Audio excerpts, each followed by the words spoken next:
Welcome to Creator Career Institute. आप सभी का बहुत बहुत स्वागत है और मैं ओम मिश्रा, इंग्लिश फैकल्टी। आज हम लोग का ये पहला क्लास है। पिछले क्लास में मैंने सिलेबस के बारे में बताया था और आज से हम लोग अपने क्लास को स्टार्ट करते हैं। जैसा कि हम लोग जानते हैं कि इंग्लिश हम लोग का 3 सेक्शन में बटा हुआ है। पहला हम लोग का सेक्शन ग्रामर है और ग्रामर में हम लोग को 10 से 12 टॉपिक पढ़ना है, जिससे 2 तरीके के सवाल पूछे जाते हैं, एक कॉमन एरर और दूसरा हम लोग का सेंटेंस इंप्रूवमेंट। और देखा जाए तो सिंगल फिलर और डबल फिलर का भी अटैचमेंट इसमें आता है। दूसरा हम लोग का जो सेक्शन है वो कैब है, वोकैबुलरी है, वर्ड्स जिसको हम लोग बोल सकते हैं, तो उससे हम लोग के सवाल पूछे जाते हैं। वर्ड्स को याद करने के बेहद ही आसान तरीके हैं, मैं आपको बताऊंगा कैसे हम लोग वर्ड को एकदम आसानी से याद कर सकते हैं। और तीसरा हम लोग का जो है कंपोजिशन यानी कि लैंग्वेज सेक्टर, जिसमें हम लोग को क्लोज टेस्ट, कंप्रीहेंशन को हम लोग पैसेज भी बोल सकते हैं, उसके बाद रीअरेंजमेंट, ये सारे सवाल पूछे जाते हैं। तो आइए हम लोग ग्रामर सेक्शन से कुछ शुरुआत करते हैं और हम लोग तीनों सेक्शन को एक साथ लेके चलेंगे, लेकिन पहले तो कोई एक ही होगा ना। तो सबसे पहले हम लोग ग्रामर को पढ़ते हैं। तो ग्रामर में सबसे पहले हम लोग एक छोटे से टॉपिक आर्टिकल से शुरुआत करेंगे। आर्टिकल है ना, आर्टिकल्स जिसको हम लोग हिंदी में अभिपद बोलते हैं, आर्टिकल। तो आर्टिकल से हम लोग शुरुआत करते हैं ग्रामर में। सबसे पहला लेसन हम लोग आर्टिकल पढ़ेंगे और इससे हम लोग के 1 या 2 नंबर के सवाल पूछे जाते हैं। सवाल पूछने के 3 तरीके इसके मैक्सिमम हो सकते हैं, या तो ये कॉमन एरर के रूप में पूछा जा सकता है, या तो सेंटेंस इंप्रूवमेंट के रूप में पूछा जा सकता है, या फिर सिंगल फिलर या डबल फिलर के रूप में पूछा जा सकता है। लेकिन हम लोग का नॉलेज एक ही होगा और एक ही नॉलेज से हम लोग 3 तरीके के सवाल को बना सकते हैं। जैसे अगर आपके पास दूध है तो आप चाय भी बना सकते हैं, कॉफी भी बना सकते हैं, खीर भी बना सकते हैं, थोड़ा सा मेहनत करेंगे तो पेड़ा भी बना सकते हैं, लेकिन आपके पास दूध होना चाहिए। तो उसी तरीके से कंसेप्ट होना चाहिए किसी भी टॉपिक का। अगर आपके पास कंसेप्ट है तो कोई भी क्वेश्चन आप आसानी से बना सकते हैं, कोई आपको दिक्कत नहीं होगी। अभी तक हम लोग खास करके बिहार के जो बच्चे हैं उनको लगता है कि इंग्लिश हमारे लिए बहुत ही प्रॉब्लमेटिक जोन है, लेकिन ऐसा नहीं है, बिल्कुल आसान है। मैं सच बात बताऊं कि इंग्लिश में 26 लेटर्स होते हैं और हिंदी में 52 लेटर्स होते हैं, लेकिन हम लोगों को क्या लगता है 26 में 2 से गुणा करेंगे तो 52 होगा, 52 होगा। लेकिन इंग्लिश से सीधे दुगना साम्राज्य है किसका? हिंदी का। लेकिन हम लोग को हिंदी आसान लगता है। ये तो वही बात होगी ना कि दिल लगी दीवार से तो परी क्या चीज है ना। लेकिन इंग्लिश जब से हम लोग पढ़ेंगे और मेरे साथ पढ़ेंगे स्पेशली, तो आपको आसान लगने लगेगा। ये मैं आपको विश्वास दिला रहा हूँ, मैं आपसे ये वादा नहीं कर रहा हूँ, बल्कि मैं खुद से ये दावा कर रहा हूँ। तो आइए हम लोग सबसे छोटे टॉपिक से शुरुआत करते हैं, आर्टिकल से। आप लोगों ने पढ़ा होगा, लेकिन अभी हम लोग इसको कॉमन एरर के लिए पढ़ेंगे, सेंटेंस इंप्रूवमेंट के लिए पढ़ेंगे और सिंगल फिलर डबल फिलर के लिए पढ़ेंगे। तो आर्टिकल जो है ये 2 तरीके का होता है ना। आर्टिकल जो है, आर्टिकल्स हमारे जो होते हैं 2 तरीके के होते हैं, ठीक है ना। पहला हम लोग का होता है डेफिनिट आर्टिकल और दूसरा हमारा होता है इनडेफिनिट आर्टिकल। आर्टिकल जो है वो 2 तरीके का होता है। पहला क्या होता है बाबू? डेफिनिट आर्टिकल, और दूसरा क्या होता है? Indefinite article. तो द को हम लोग बोलते हैं डेफिनिट आर्टिकल और ए और एन को हम लोग बोलते हैं इनडेफिनिट आर्टिकल, ठीक है ना। मैंने बोला कि articles is of 2 kinds, the first one definite and second one indefinite. और द हमारा जो होता है उसको डेफिनिट आर्टिकल बोलेंगे और ए और एन को क्या बोलेंगे हम लोग? इनडेफिनिट आर्टिकल, ठीक है।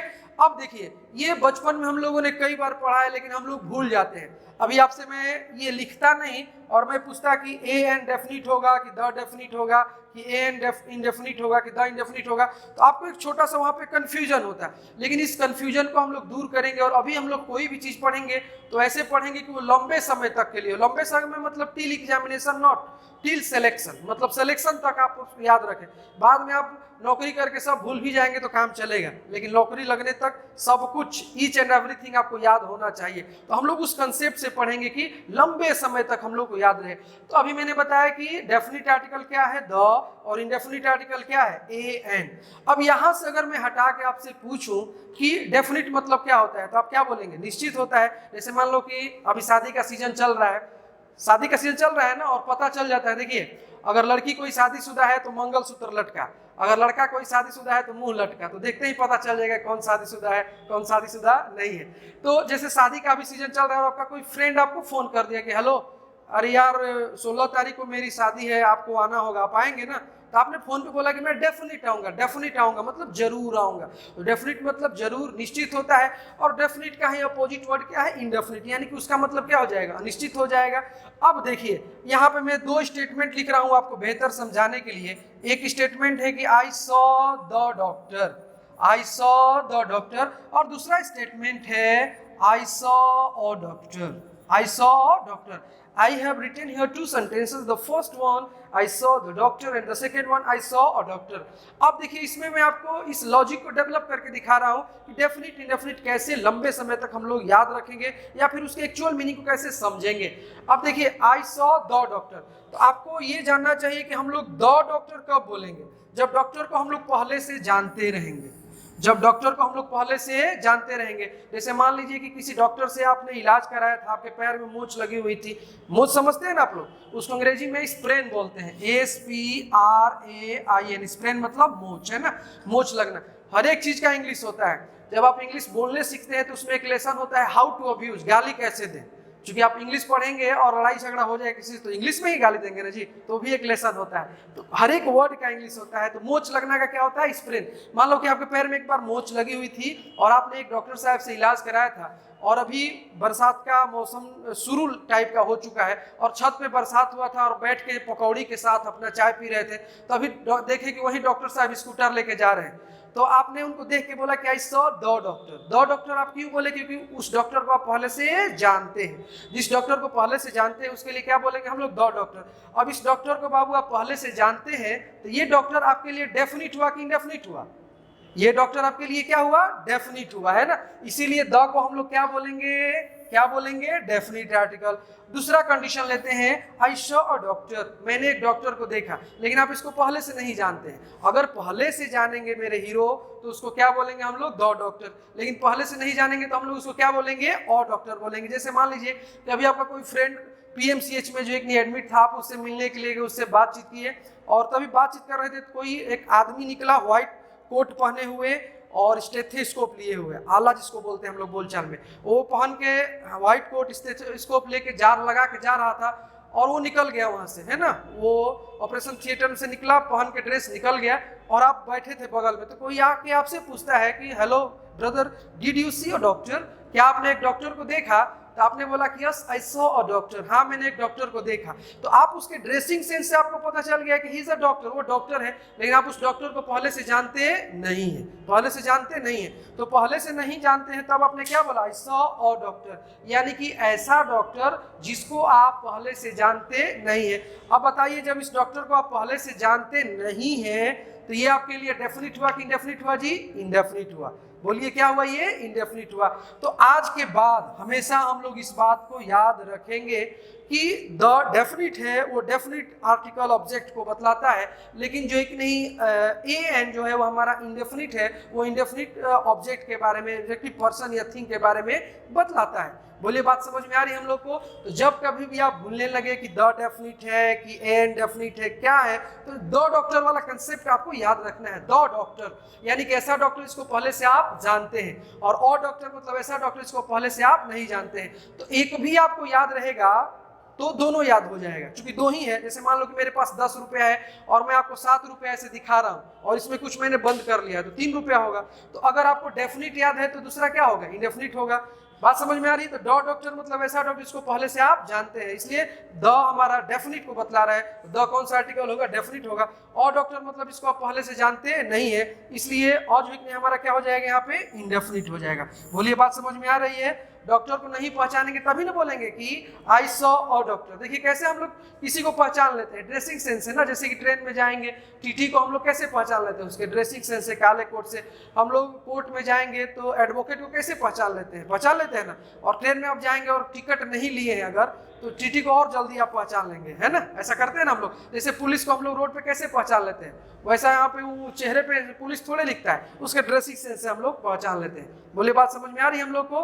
तो किसी भी व्यक्ति या वस्तु के पहले द तभी लगाएंगे जो प्री डिस्कस्ड रहेगा, पहले उसको जानते रहेंगे। दैट्स क्लियर ना। तो द हमारा डेफिनिट हो गया, एन क्या हो गया? इंडेफिनिट हो गया। इसमें अब हम लोग को कोई शक नहीं होना चाहिए। अब छोटा सा हम लोग इसमें आगे एक मामला देखते हैं। अब देखिए, जब भी आप देखे होंगे कोई लोग इसको पढ़ते हैं तो उसमें भी बड़ा वेरिएशन आता है। जो THE है तो कितने लोग इसको द पढ़ते हैं, कितने लोग इसको दी पढ़ते हैं। और यहाँ पे जो हम लोग का AN है ना, तो कितने लोग इसको आप देखेंगे कि अ भी पढ़ते हैं और ए भी पढ़ते हैं। इसको कितने लोग जो है कि नहीं अन भी पढ़ते हैं और एन भी पढ़ते हैं। तो पढ़ने में भी बड़ा वेरिएशन आता है। अभी मैंने शुरू से आपको बताया कि article is of two kinds, the first one definite and second one indefinite. और मैंने ये भी बताया कि डेफिनिट को लंबे समय तक कैसे याद रखेंगे, द डॉक्टर वाला कंसेप्ट उतना तक क्लियर है।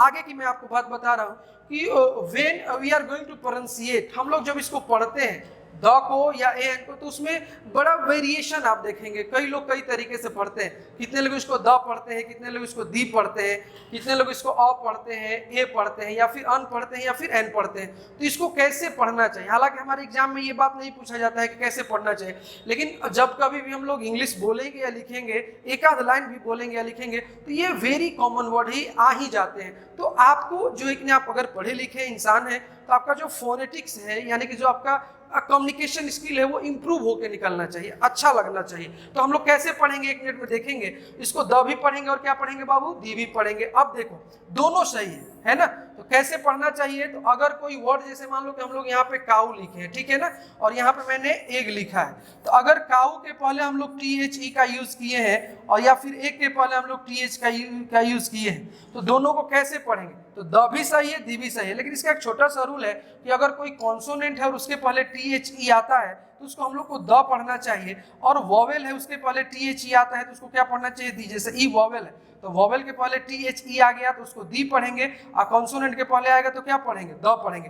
हालांकि ये बात हकीकत से कोसों दूर है। हकीकत से कोसों दूर का मतलब ये हो गया कि आदमी हैबिचुएटेड हो जाता है, मतलब कि one who is speaking the, जो द बोल रहा है वो हमेशा द ही बोलेगा, और जो दी बोल रहा है वो हमेशा दी बोलेगा। आदमी हैबिचुएटेड हो जाता है। अब आप ही यकीन करो, जैसे आप इंग्लिश बोलोगे और द और दी का ख्याल करोगे कि वोवेल आ गया तो हो दी, कॉन्सोनेंट आ गया तो आप बोल ही नहीं पाएंगे। तो आदमी हैबिचुएटेड हो जाता है। लेकिन वास्तविकता क्या है, कैसे पढ़ा जाना चाहिए, तो कॉन्सोनेंट के पहले THE आता है, यानी उसको क्या पढ़ेंगे आप, द। लेकिन वही वोवेल के पहले आता है तो उसको क्या पढ़ेंगे हम लोग, दी पढ़ेंगे। क्लियर है ना।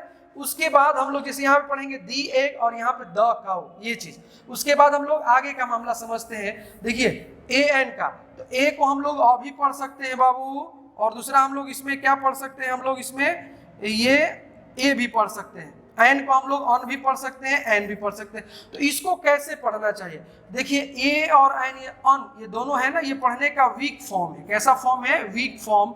और ए और एन ये दोनों पढ़ने का स्ट्रॉन्ग फॉर्म है। कैसा फॉर्म है, स्ट्रॉन्ग फॉर्म है। तो इसके लिए देखिए अलग अलग ग्रामेरियन बताते हैं। एक बड़े ग्रामेरियन जैसिन स्फील्ड है, उन्होंने अपने किताब में इसके लिए एक आइडिया डेवलप किया है कि कैसे हम लोग को पढ़ना चाहिए। अब देखो जैसे यहाँ पे हम लोगों ने एक सेंटेंस बोला कि आई हैव अ पेन, और एक सेंटेंस हमने बोला कि रानी हैज एन एग। तो क्या है इसका लॉजिक, क्या है, कैसे पढ़ना चाहिए, वीक फॉर्म को या फिर स्ट्रॉन्ग फॉर्म को। ऑन ये वीक फॉर्म है, ए एन ये दोनों स्ट्रॉन्ग फॉर्म है।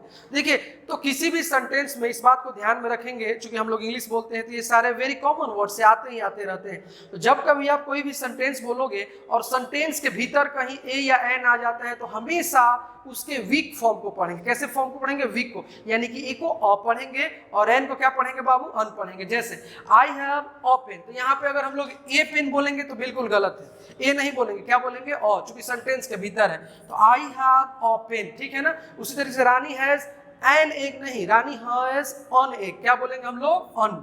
यानी कि सेंटेंस के भीतर कहीं भी पढ़ेंगे ए और एन को तो उसके वीक फॉर्म को पढ़ेंगे, यानी कि ए को अ और एन को क्या पढ़ेंगे, अन। जैसे कि यह एक पंखा है तो दिस इज ए फैन, नहीं, दिस इज ए फैन बोलना उतना ही गलत है जितना कि लड़की जाता है ना। तो दिस इज अ फैन, क्या बोलेंगे हम लोग, दिस इज अ फैन। बात समझ में आ रही है। मैं एक इंडियन लड़का हूं तो I am an Indian boy, नहीं, I am an Indian boy, an. तो सेंटेंस के भीतर पढ़ेंगे तो ए को अ और एन को क्या पढ़ेंगे, अन पढ़ेंगे। क्लियर है ना। अब फिर दूसरा सवाल हमारे सामने है कि ठीक है सर, चलो आपने तो बता दिया कि अ कैसे पढ़ेंगे, अन कैसे पढ़ेंगे, लेकिन ए और एन कैसे पढ़ेंगे, तो वो भी सुन लीजिए आप कि जब सेंटेंस के भीतर नहीं, केवल उसी को फोकस करना होगा, अकेले उसको हाईलाइट करना होगा, उसको उस पर स्ट्रेस डालना होगा, तो हम लोग उसमें ए और एन पढ़ेंगे। जैसे अभी आपसे कोई पूछेगा कि बताओ आप बॉय मतलब क्या होता है, तो आप क्या बोलेंगे, लड़का। गर्ल मतलब क्या होता है, लड़की। कैट मतलब क्या होता है, बिल्ली। ए मतलब क्या होता है, एक। एन मतलब क्या होता है एक। अब देखो हम लोग इसको सेंटेंस में नहीं बोल रहे हैं, केवल इसी को हाईलाइट कर रहे हैं। अब यहाँ पे हम लोग ये नहीं पूछेंगे कि अ मतलब क्या होता है, हम लोग पूछेंगे ए मतलब क्या होता है। तो जब अकेले बोलेंगे तो ए पढ़ेंगे, एन पढ़ेंगे, और उसी को जब सेंटेंस में डाल देंगे तो हम लोग उसको अ पढ़ेंगे और अन पढ़ेंगे। दैट्स क्लियर ना, दैट्स क्लियर ना। तो जैसे आप बोलना चाहते हैं कि मेरे पास एक गाय है, तो आई हैव ए काउ नहीं बोलेंगे, हम लोग क्या बोलेंगे, आई हैव अ काउ, ठीक है ना। और दूसरी बात यह है कि देखिए जो फोनेटिक्स की बात है, जो इंग्लिश बोलने का सवाल है, तो अलग अलग कंट्री में हम लोग देखेंगे कि इंग्लिश ही बोला जाता है, लेकिन उसमें वेरिएशन आता है बोलने के तरीके में। जैसे कि कोई फॉरेनर क्रिकेटर होगा तो वो बोलेगा ऐसे कि आम कप्तान, तो हम लोग को लग रहा है कि बोल रहा है मैंगो, एक ही वर्ड में बोल रहा है ना कि, लेकिन वो 4 वर्ड बोल रहा है कि आई एम अ कैप्टन, लेकिन बोल दिया ऐसे आम कैप्टन। लेकिन इधर अपना विराट कोहली है या अपने टीम के जो कैप्टन होंगे वो बड़े आराम से बोलेंगे I am a captain, I am a captain. अब देखिए इसमें 4 वर्ड है, लेकिन उसको ऐसे बोल देगा आम कैप्टन, है ना। तो वो वेरिएशन आता है। किसी किसी का इंग्लिश कैसे हम लोग आसानी से समझ लेते हैं और किसी को समझने में हम लोग को एफर्ट लगाना पड़ता है, ऐसा कुछ। तो चलिए फिर से वही बात कि सेंटेंस के भीतर पढ़ेंगे तो अ अन पढ़ेंगे, अकेले पढ़ेंगे तो ए एन पढ़ेंगे। क्लियर है ना। और एक आखिरी कंसेप्ट इसके बारे में आप समझिए कि जो हम लोग का डेफिनिट आर्टिकल होता है वो द, और इंडेफिनिट आर्टिकल क्या होता है ए एन। तो एक बात और जानिए कि जो हमारा वन वर्ड है, वन मतलब क्या होता है एक, तो उसी के बिहाफ में हम लोग ए और एन का यूज करते हैं। और हमारा जो दिस दैट जो हम लोग का वर्ड है, दिस या दैट, तो इसी के चलते हम लोग किसका यूज करते हैं, द का, मतलब इसी का ये फॉर्म है और ये वन का ये फॉर्म है, ठीक है ना। और एक बात मैं और भी आपको बताना पसंद करूंगा कि पूरे डिक्शनरी में आप जितने वर्ड देखते हैं तो सारे का कुछ ना कुछ मतलब है। जैसे कि बॉय का, कैट का, डॉग का, एलिफेंट का, सबका कुछ ना कुछ मतलब है, ए का, एन का, सबका मतलब है।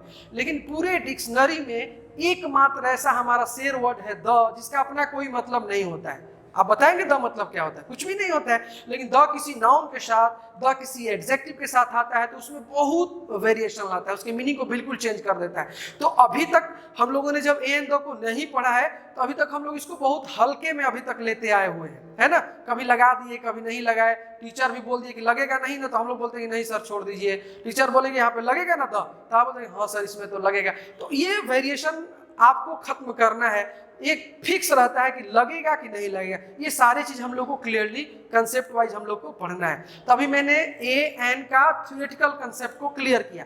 अब हम लोग इसके ऑपरेशन को पढ़ेंगे, अब इसके बारे में हम लोग पढ़ेंगे कि इससे हमारे एग्जाम में सवाल कैसे पूछे जाते हैं, ठीक है। तो चलिए अभी हम लोग जो है कि नहीं आगे बढ़ते हैं। नेक्स्ट हम लोग आगे बढ़ेंगे। अब चलिए सबसे पहले मैं आपको बता रहा हूं यूजेज ऑफ इंडेफिनिट आर्टिकल्स, यानी कि इंडेफिनिट आर्टिकल्स का यूज हम लोग आज पढ़ेंगे। तो इंडेफिनिट आर्टिकल हम लोग का क्या होता है बाबू, ए एन होता है। क्या होता है, ए एन। अब यहां से हमारे एग्जाम में क्वेश्चन आने शुरू हो जाते हैं, जहां से मैं आपको पढ़ा रहा हूं। यूजेज ऑफ इंडेफिनिट आर्टिकल, और इंडेफिनिट आर्टिकल हम लोग का क्या होता है, ए एन होता है, ठीक है ना। अब इसके यूज कैसे कैसे करेंगे हम लोग यहां से अपने क्लास की शुरुआत करते हैं, ठीक है।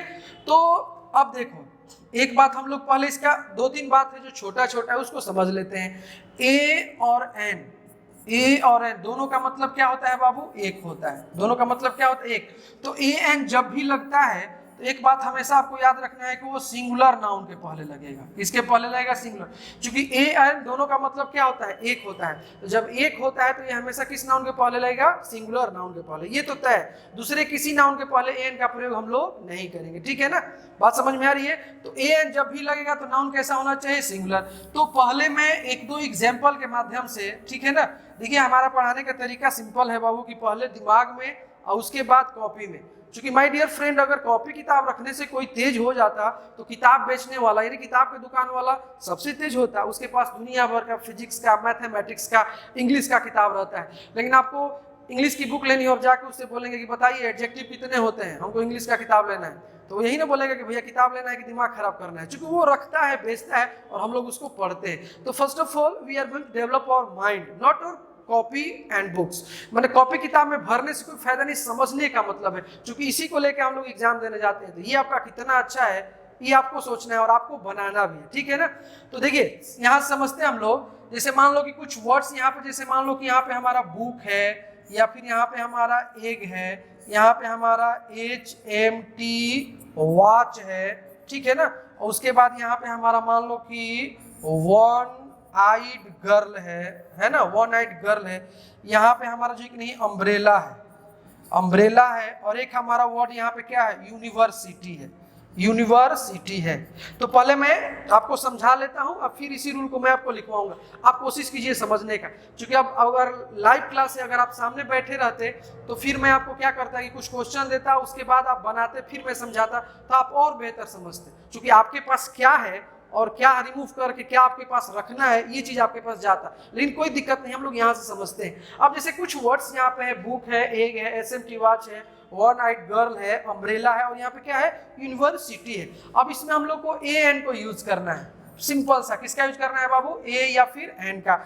अब देखिए बचपन में हम लोग एक रूल पढ़े होते हैं, बचपन में हम लोग रूल क्या पढ़े होते हैं कि अगर वॉवेल है, वॉवेल मतलब A E I O you, तो उसके पहले क्या लगा देंगे हम लोग, एन। अगर कॉन्सोनेंट है जो बच गया 21, तो उसके पहले क्या लगा देंगे। लेकिन ये रूल सही है, लेकिन ये 100% सही नहीं है, इसमें फिर बहुत सारा हम लोग को कंडीशन पढ़ना पड़ेगा। तो अभी जो भी हम लोग रूल पढ़ेंगे वो मास्टर कंसेप्ट पढ़ेंगे। एक रूल पढ़ लिए, उससे हम लोग सारे क्वेश्चन को क्या करने लगे, बनाने लगे। अब यहाँ पे देखिए हम लोग को ये जानना है कि किसी भी सिंगुलर नाउन के पहले अगर कॉन्सोनेंट साउंड आता है, सभी लोग बोर्ड पे ध्यान से देखेंगे, अगर किसी भी वर्ड को हम लोग पढ़ेंगे और उसमें कॉन्सोनेंट साउंड आएगा, कॉन्सोनेंट साउंड का मतलब होता है हिंदी में क से लेकर के ज्ञ तक, तो उसमें हम लोग किसका प्रयोग करेंगे बाबू, कॉन्सोनेंट साउंड है तो उसमें हम लोग ए का प्रयोग करेंगे। किसका प्रयोग करेंगे, ए का। किसी भी वर्ड को हम लोग पढ़ेंगे अगर उसमें वॉवेल साउंड आता है, कौन सा sound, vowel sound. Vowel sound मतलब हिंदी में अ से लेकर के अ तक, तो जब वॉवेल साउंड आएगा तो उसमें हम लोग किसका यूज करेंगे, एन का। किसका यूज करेंगे हम लोग, एन का। ध्यान देंगे कि मैंने बोला कि हम लोग वॉवेल और कॉन्सोनेंट को छोड़ देंगे, साउंड की हम लोग बात करेंगे। तो किसी भी वर्ड को आप पढ़ेंगे तो ये तो तय है कि उसमें या तो वॉवेल साउंड आएगा या तो कॉन्सोनेंट साउंड आएगा, कोई ना कोई साउंड आएगा ही आएगा।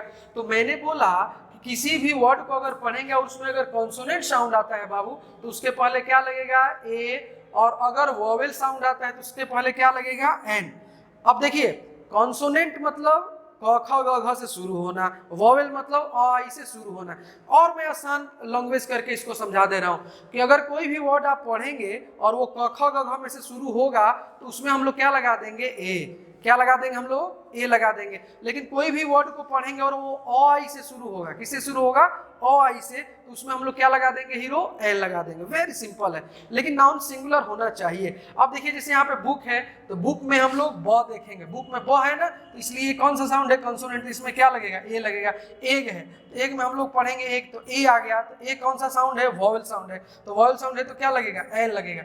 इसमें क्या लगेगा, HMT वॉच, HMT वॉच में क्या लगेगा, HMT वॉच में बताइए आप लोग क्या लगेगा। तो देखिए इसको लिख के देखेंगे आप, HMT वॉच, HMT वॉच। तो यहाँ पे शुरू में क्या है, ए है। ए कौन सा साउंड है जी, वॉवेल साउंड है, तो वॉवेल साउंड है तो इसमें क्या लग जाएगा हम लोग का, एन लग जाएगा। उसी तरीके से आगे बढ़िए, वन आइड गर्ल, तो कैसे लिखेंगे, वन आइड गर्ल, वो यारा लवा, तो वो कौन सा साउंड है, हमारा कॉन्सोनेंट साउंड है, इसलिए इसमें क्या लगेगा, ए लगेगा। अम्ब्रेला, अम्ब्रेला लिखेंगे कैसे, अ कौन सा साउंड है बाबू, तो अ हम लोग का जो है कि नहीं ये कॉन्सोनेंट साउंड है कि वॉवेल है, यहाँ पे वॉवेल साउंड है तो इसमें क्या लगेगा, एन। लेकिन यू से शुरू है, यूनिवर्सिटी लिखे हैं, क्या लिखे हैं, यूनिवर्सिटी। जब यूनिवर्सिटी लिखे हैं, या से शुरू हो रहा है, तब इसमें हम लोग किसका प्रयोग कर देंगे, बोलिए किसका प्रयोग करेंगे, ए का। तो देखिए दोनों के यू है शुरू में, लेकिन एक में एन लग रहा है, एक में क्या लग रहा है, ए लग रहा है। तो whenever we are going to use on before a noun, we are not going to mind at what is at first vowel or consonant, we are going to mind at what is at first vowel sound or consonant sound। बात समझ में आ रही है आप लोग को, यानी कि आपको ये अब समझना है कि वॉवेल और vowel sound both are different. Vowel मतलब A E I O U, लेकिन वॉवेल साउंड मतलब अ आई, तो अ आई में से शुरू होगा तो क्या लगाएंगे, एन। क्या लगाएंगे, एन। क ख ग में से शुरू होगा तो क्या लगाएंगे, ए। बोलिए बात समझ में आ रही है। अब हम लोग साउंड को देखेंगे, लेटर को नहीं देखेंगे। लेटर को देखेंगे तो फिर हम लोग उसमें फंसते जाएंगे। जैसे अब देखिए यहाँ पे मैं आपको समझा रहा हूँ, जैसे यहाँ पे HOUR लिखे हैं और यहाँ पे HOUSE लिखे हैं, हाउस। अब दोनों के पहले मान लो कि हम लोग लगाना है, तो हाउस लिखे हैं और यहाँ पे क्या लिखे हैं, आर लिखे हैं, तो इसको क्या पढ़ेंगे, आर। तो आ जब पढ़ेंगे बाबू, शुरू में आ है तो इसमें क्या लगेगा, एन। चूंकि अभी मैंने आपको क्या दिखाया था, कि अगर हम लोगों का जो एक नहीं वॉवेल साउंड है तो एन लगेगा, कॉन्सोनेंट साउंड है तो क्या लगेगा, ए लगेगा। उसी बात को लेकर के यहाँ पे मैं बता रहा हूँ आपको कि आ से शुरू हो रहा है, दैट्स व्हाई ये वॉवेल साउंड है तो क्या लगा, एन। लेकिन हाउस लिखेंगे, हाउस ह से शुरू हो रहा है, इसलिए इसमें हम लोग किसका प्रयोग करेंगे, ए का। तो दोनों के शुरू में क्या है, एच है, दोनों के शुरू में क्या है, एच है। लेकिन एच रहने के बावजूद दोनों का जो प्रोनाउंसिएशन है वो डिफरेंट है। तो you are going to mind pronunciation not letter. H को नहीं देखना है, वॉवेल कॉन्सोनेंट को गोली मारना है हम लोग, उसको नहीं देखना है, ठीक है ना।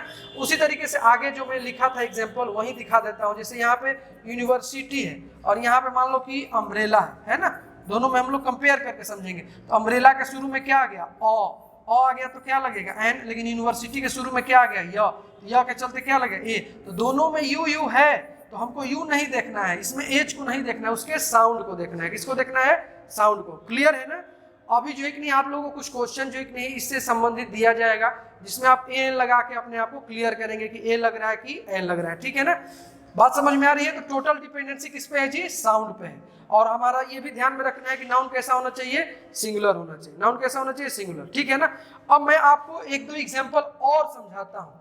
जैसे मान लो कि यहाँ पे हम लोग जो एक नहीं लिखे हुए हैं, एक फॉरेस्ट ऑफिसर, फॉरेस्ट ऑफिसर एक ये है।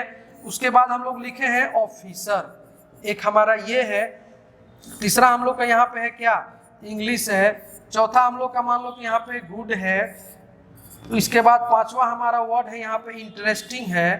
छठा जो वर्ड है हम लोग का है वन साइडेड मैच, ये है। उसके बाद हमारा जो वर्ड है ये है यूनिक पेन, यूनिक पेन। उसके बाद हमारा जो एक वर्ड है वो आपको है HEIR, है ना। उसके बाद हमारा एक वर्ड है ये है चिल्ड्रेन।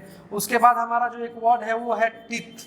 इसके बाद हमारा एक आखिरी वर्ड है और वो हमारा जो है वो है पेंसिल, पेंसिल। अब देखिए इसके ऊपर मैंने लिख दिया कि use a an where necessary, where necessary, यानी कि हम लोग को ए एन का प्रयोग करना है जहाँ पे क्या है, जरूरत है। हमें ए एन का प्रयोग करना है जहाँ पे क्या है जी, जरूरत है, उस वहाँ पे हम लोग ए एन लगाएंगे। यूज ऑन वेयर नेसेसरी, ठीक है ना। लिख लिए हैं क्वेश्चन हम लोग यहाँ पे देख रहे हैं ना।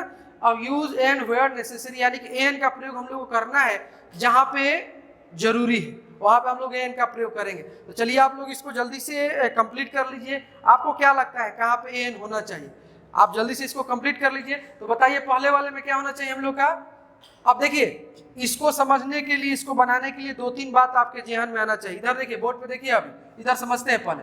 तो जब भी वॉवेल साउंड रहेगा, कौन सा साउंड रहेगा हीरो, वॉवेल साउंड, यानी कि अ से लेकर के अ तक, तो उसमें क्या लगाना है, एन लगाना है। क्लियर है।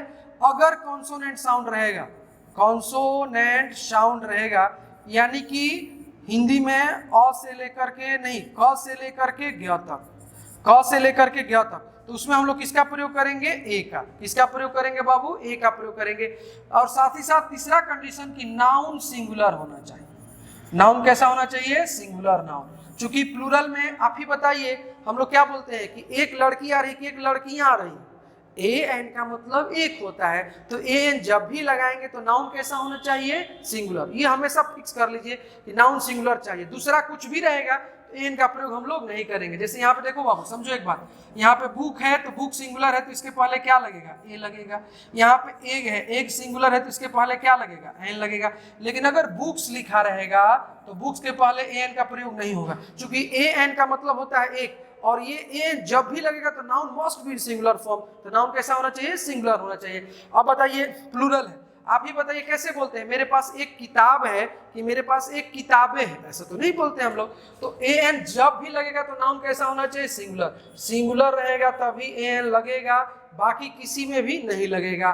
तो बुक है तो ए लगा, एग है तो एन लगा। लेकिन बुक्स है बाबू तो बुक्स में हम लोग एन का प्रयोग नहीं करेंगे क्योंकि प्लूरल है। उसी तरीके से अगर मान लो यहाँ पे मिल्क होगा तो मिल्क में एन लगेगा, तो मिल्क को गिन सकते हैं क्या, नहीं गिन सकते हैं ना। मिल्क कैसा नाउन है, अनकाउंटेबल। तो जिसको गिन ही नहीं सकते हैं तो उसमें एक दो कहने की कोई जरूरत नहीं है। किसी को आप सुने हैं जैसे ऐसे बोलते हुए कि मैं आज 3 दूध पी के आया हूँ, तो कोई बोलता है कि तुम 3 दूध पिए हो ना, अभी पटना में मैं भी हूँ लेकिन घर जाता हूँ तो मेरे पास गाय है, मैं 17 दूध पीता हूँ, ऐसा कोई बोलता है? जैसे आप बाल में तेल लगाते हैं तो कभी ऐसा सुने हैं किसी को कि मैं 17 तेल लगा के आई हूँ? ऐसा तो नहीं बोलते हम लोग। यानी कि अनकाउंटेबल नाउन है तो इसमें एक दो कहने का कोई सवाल ही पैदा नहीं होता है। तो अनकाउंटेबल नाउन में भी एन का प्रयोग हम लोग नहीं करेंगे। अच्छा, मान लो कि कोई यहाँ पर लिखा रहेगा गुड, तो गुड क्या है? एडजेक्टिव है, तो गुड के पहले भी हम लोग एन का प्रयोग नहीं करेंगे। अच्छा, इसको गिन सकते हैं क्या? कोई बोलता है कि मैं 5 अच्छा हूं, मैं 7 अच्छा हूं?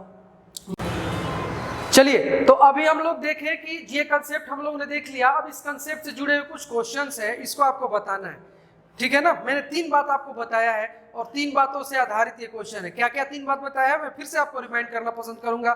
पहला मैंने बताया बाबू कि ए का यूज जब भी करते हैं या एन का यूज हम लोग जब भी करते हैं तो सामने का हमारा नाउन कैसा होना चाहिए? Singular. An is used only before singular noun. दूसरा कोई भी नाउन रहेगा तो उसमें हम लोग एन का प्रयोग नहीं करेंगे।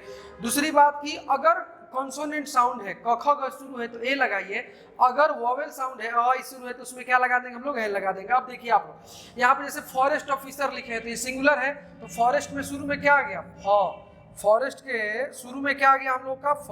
तो जब फ आ गया तो फ कौन सा साउंड है हमारा?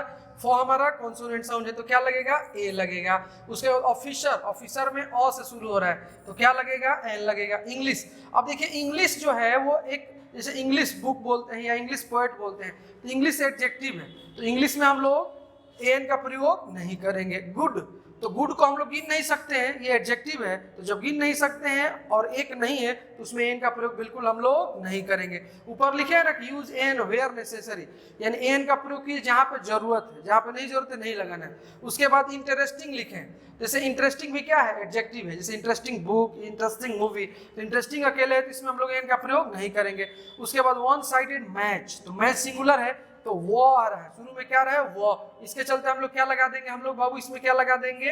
ए लगा देंगे। यहाँ पे क्या? यूनिक पेन, तो कैसे लिखेंगे? यूनिक, य से शुरू हो रहा है तो अब इसमें हम लोग क्या लगा देंगे? ए लगा देंगे। बात समझ में आ रही है? सबसे पहले इसमें क्वेश्चन में आपको ये देखना है कि लगाना है कि नहीं लगाना है। नहीं लगाना है तो बात खत्म, लगाना है तो फिर सोचेंगे कि ए लगेगा कि एन लगेगा। जैसे सिंपल सा एक एग्जांपल समझिए, जैसे आपके मामा जी एक दिन कार लेके आ गए, ठीक है ना? तो कार आ गए और आपकी कार आ गई और आपके मामा आ गए, रात के 11 बज चुके थे, सब लोग खाना खा कर सो चुके थे, 4-5 रोटियां बची हुई थी ऐसे ही। तो आपने जब मामा आ गए तो आप टेंशन में आ गए और आप सोचे कि चलो 4-5 रोटियां बची हुई है, मामा को तो खिला देंगे, लेकिन ऐसा सोचते हैं क्या कि मामा को तो 4 रोटी खिला देंगे, कार को क्या खिलाएंगे? क्योंकि कार को खिलाना नहीं है, तो जिसको खिलाना नहीं उसके बारे में सोचना भी नहीं है। तो उसी तरीके से यहाँ पे जो चिल्ड्रेन है, तो चिल्ड्रेन है तो ये सिंगुलर है कि प्लूरल है? प्लूरल है, यानी कि ये कार है कि मामा है? जी ये मामा है, ये कार है, कार है ना, मामा नहीं है, कार है, कार है तो बेकार है, यानी कि प्लूरल में एन का प्रयोग हम लोग नहीं करते हैं। उसी तरीके से यहाँ पे क्या है? HEIR, तो इसको हम लोग एयर पढ़ेंगे। क्या पढ़ेंगे? एयर। तो जब एयर पढ़ेंगे, एयर मतलब होता है उत्तराधिकारी, तो एयर पढ़ेंगे तो इसमें क्या लगा देंगे हम लोग? एन लगा देंगे। उसी तरीके से टीथ है, तो बताइए आप लोग टीथ में क्या लगेगा? टीथ में क्या लगेगा? तो टीथ में कुछ भी नहीं लगेगा। क्यों? क्योंकि ये प्लूरल है। इसका सिंगुलर क्या होता है? टूथ। इसका सिंगुलर क्या होता है? टूथ। तो टूथ में लगेगा ए, लेकिन टीथ में कुछ भी नहीं लगेगा क्योंकि क्या है? प्लूरल है। बात समझ में आ रही? जैसे मान लो कि आपका किसी के साथ झगड़ा हो गया, उसने मार के आपका एक दांत तोड़ दिया, तो घर में जाके मम्मी से क्या बोलोगे? मम्मी देखो मेरा टूथ तोड़ दिया है। एक तोड़ेगा तो क्या बोलेंगे? टूथ। और कहीं ज्यादा गुस्से में था, मार के उसने आपका 4-5 दांत हिला दिया और तोड़ भी दिया, तो आप क्या बोलेंगे? टूथ की टीथ। वहां पे क्या बोलेंगे? मम्मी देखो मेरा क्या तोड़ दिया है? टीथ तोड़ दिया है ना। और इसी पे एक बात हमको याद आ गई, कैसे ही बस में कुछ लोग बैठे हुए थे, 2 लड़के आपस में झगड़ा कर लिए और एक लड़का बोलता है दूसरे लड़के को कि मार के तुम्हारा 64 दांत तोड़ देंगे। कितना दांत? 64 दांत। तो एक आदमी बगल में था, है ना, बगल में बैठ के ऐसे अपना वो पेपर पढ़ रहे थे, तो वो सुने कि 64 दांत तोड़ देगा बोल रहा है, तो वो बोले बुला के, सुनो इधर आओ, इधर आओ, तुम झगड़ा कर रहे हो, तुमको ये बात मालूम है कि एक मुंह में जो है कि नहीं 32 दांत होता है? तब वो लड़का बोलता है कि मैं जानता था कि बीच में तुम भी बोलोगे, तुम्हारा 32 है, इसका 32, कितना हुआ? तब वो अपना फिर सीरियसली पेपर पढ़ने लगे, बोले कि लड़का खतरनाक लग रहा है हमको, है ना। तो 64 टूथ होगा कि टीथ होगा? टीथ होगा। तो जब ये प्लूरल है तो इसमें एन का प्रयोग हम लोग नहीं करेंगे। पेंसिल, पेंसिल तो सिंगुलर है तो इसमें क्या लगेगा? ए लगेगा। बोलिए बात समझ में आ रही है? तो ये हम लोग का थ्योरेटिकल बात हो गया। अब चलिए लगे हाथ हम लोग इसको पहले लिख लेते हैं, ये नहीं कि ज्यादा थ्योरी पढ़ लिए और फिर पीछे का भूलते गए, ये गलत बात हो जाएगी। तो हम लोग इसको लिखते हुए पढ़ेंगे। तो ऊपर आपने लिख लिया है, क्या लिख लिया है बाबू? लिख लीजिए फटाफट सभी लोग कि uses of indefinite, uses of indefinite article a and, और रूल नंबर 1 लिखेंगे हम लोग। यहां से लिखिए, है ना। देखिए मैं चाहता तो यहीं से शुरू कर लेता, लेकिन हम लोग पहले समझेंगे या फिर लिखेंगे, हर एक क्लास में यही करेंगे, है ना। और ये नहीं कि खाली लिखेंगे तो फिर लिखने से कोई मजा नहीं है, समझने का मजा है, समझ के ही हम लोग एग्जाम दे सकते हैं। पूरे क्लास का यही सिद्धांत होगा कि पहले समझिए या फिर लिखिए। तो अब हम लोग शुरू से पढ़ रहे हैं यहाँ पे लिखने के क्रम को लेकर के। Uses of indefinite article an, तो आर्टिकल के क्वेश्चन को बनाने के लिए, हेलो हीरो, आर्टिकल के क्वेश्चन को बनाने के लिए आपको इसको 3 लेवल में पढ़ना होगा। पहला लेवल कि हम लोग को यूज पढ़ना होगा किसका, ए का, एन का, द का। फिर हम लोग को पढ़ना होगा इसका पोजीशन मतलब ये कहाँ आता है, नाउन के पहले के, एडजेक्टिव के पहले, किसका, ए का, एन का, द का। और तीसरा पढ़ना होगा हम लोग का ओमिशन, यानी कि ए, एन या फिर द, ये कहाँ हम लोग कहाँ नहीं लगाते।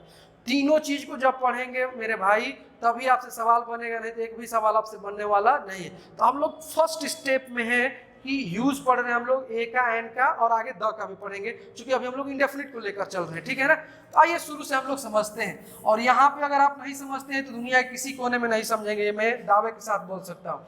तो अभी हम लोग पढ़ रहे हैं बाबू की इंडेफिनिट आर्टिकल एन का हम लोग यूज कैसे करते हैं। तो रूल नंबर 1 में लिखिए आप लोग, पहला लिखिए ऐसे कि ए एन का प्रयोग, सभी लोग लिखिए, लिखते चलिए जल्दी जल्दी। ए एन का प्रयोग सिंगुलर नाउन के पहले, ए एन का प्रयोग सिंगुलर नाउन के पहले किया जाता है। ए एन का प्रयोग सिंगुलर नाउन के पहले किया जाता है। लिख लीजिए, ए एन का प्रयोग सिंगुलर नाउन के पहले किया जाता है ना। जैसे यहाँ पे हम लोग एग्जाम्पल में लिख लेंगे अ बुक, यहाँ पे हम लोग लिख लेंगे एन एलिफेंट, तो इसको हम लोग यहाँ पे सही कर लेंगे, ये भी सही है। लेकिन उसी तरीके से आगे हम लोग लिखेंगे अगर ए मिल्क, तो ये क्या हो जाएगा हम लोग का, गलत हो जाएगा। अगर हम लोग लिखते हैं यहाँ पे एन ऑयल, तो ये भी क्या हो जाएगा, गलत हो जाएगा। उसके बाद अगर हम लोग लिखते हैं ए बॉयज, तो ये भी क्या हो जाएगा हम लोग का, गलत हो जाएगा। फिर हम लोग लिखते हैं यहाँ पे ए गुड, तो ये भी क्या हो जाएगा, गलत हो जाएगा। लेकिन अगर हम लोग लिखते हैं ए गुड गर्ल, तो ये हम लोग का क्या है, सही है, ठीक है ना। लेकिन अगर इसी में हम लोग लिखते हैं कि ए गुड गर्ल्स, तो ये भी क्या हो जाएगा, गलत हो जाएगा। इसको पहले लिख लीजिए, मैं फिर से अपनी बात को रख देता हूँ, फिर से आपको समझा देता हूँ, ठीक है ना। अब यहाँ पे देखो बाबू, यहाँ पे देखो लिखवाएगा कि ए एन का प्रयोग सिंगुलर नाउन के पहले किया जाता है, अर्थात सिंगुलर को छोड़ करके कुछ भी रहेगा हम लोग को गलत कराने के लिए प्लूरल दे देगा, हम लोग को गलत कराने के लिए अनकाउंटेबल नाउन दे देगा, हम लोग को गलत कराने के लिए वहाँ पे एडजेक्टिव दे देगा। तो सारे के पहले हम लोग एन का प्रयोग नहीं करेंगे किसके पहले, सिर्फ और सिर्फ सिंगुलर नाउन के पहले। तो देखिए बुक के पहले ए लगाए हैं, तो बुक के पहले अगर आपने ए लगाया है तो ये क्या है, ये हम लोग का सही है। अगर हम लोग एलिफेंट के पहले ए लगाए हैं, सिंगुलर है, तो सही है। लेकिन यहाँ पे मिल्क के पहले ए लगा दिए तो क्या हो गया, गलत, क्योंकि अनकाउंटेबल नाउन है, तो ये क्या हो गया, गलत हो गया। ऑयल अनकाउंटेबल नाउन है, लगा दिए तो क्या हो गया, गलत हो गया। उसी तरीके से यहाँ पे बॉयज है, प्लूरल है, तो ये लगाएंगे तो ये क्या हो जाएगा, गलत हो जाएगा। गुड एडजेक्टिव है, लगाएंगे तो क्या होगा, गलत। लेकिन गुड गर्ल, फिर सिंगुलर नाउन आ गया, तो ये क्या है, सही है। लेकिन गुड गर्ल्स, तो फिर ये क्या हो गया, इसके जैसा क्या हो गया, प्लूरल हो गया, तो फिर भी हम लोग इसके पहले ए का प्रयोग नहीं करेंगे। यानी कि whenever we are going to use an before a noun, the noun must be in singular form. Noun कैसा होना चाहिए, सिंगुलर। अगर प्लूरल आएगा तो एन का प्रयोग करेंगे, नहीं करेंगे। अगर एडजेक्टिव आएगा तो एन का प्रयोग करेंगे, नहीं करेंगे। अगर अनकाउंटेबल नाउन आएगा तो एन का प्रयोग करेंगे, नहीं करेंगे। ए एन जब भी लगेगा, गांठ बांध लीजिए आप, गांठ बांध लीजिए कि एन जब भी लगेगा तो नाउन मस्ट बी सिंगुलर। तो नाउन कैसा होना चाहिए, सिंगुलर। ये समझ में आया हम लोग को। अब जैसे ही ये बात समझेंगे तो हम लोग के माइंड में अगला क्वेश्चन अपने आप आ जाएगा कि चलो सर ठीक है कि ए एन हम सिंगुलर नाउन के पहले लगाते हैं, लेकिन ए कहाँ लगाते हैं और एन कहाँ लगाते हैं, ये अगला क्वेश्चन बन रहा है ना हम लोग के सामने। तो उसको हम लोग लगे हाथ फिर लिखेंगे। तो रूल नंबर 1 समझ लिए। अब रूल नंबर हम लोग 2 लिखेंगे, रूल नंबर 2। तो रूल नंबर 2 में लिखिए आप लोग, लिखिए ए का प्रयोग, लिखिए ए का प्रयोग consonant consonant sound. Consonant sound का मतलब हिंदी में हो गया हम लोग का क से ज्ञ, क टू ज्ञ। कॉन्सोनेंट साउंड के पहले पहले होता है। लिखिए आप लोग, ए का प्रयोग कॉन्सोनेंट साउंड यानी कि क से लेकर के ज्ञ तक इसमें से अगर शुरू होता है तो उसके पहले हम लोग किसका प्रयोग करेंगे? ए का प्रयोग करेंगे। ठीक है हीरो।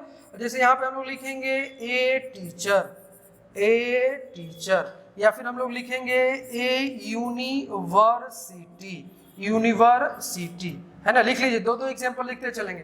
तो टीचर में शुरू में टीचर में क्या आ गया? ट, तो ट के चलते क्या लगा? ए। यूनिवर्सिटी, यूनिवर्सिटी में शुरू में क्या आ गया? य, तो य के चलते क्या लगा?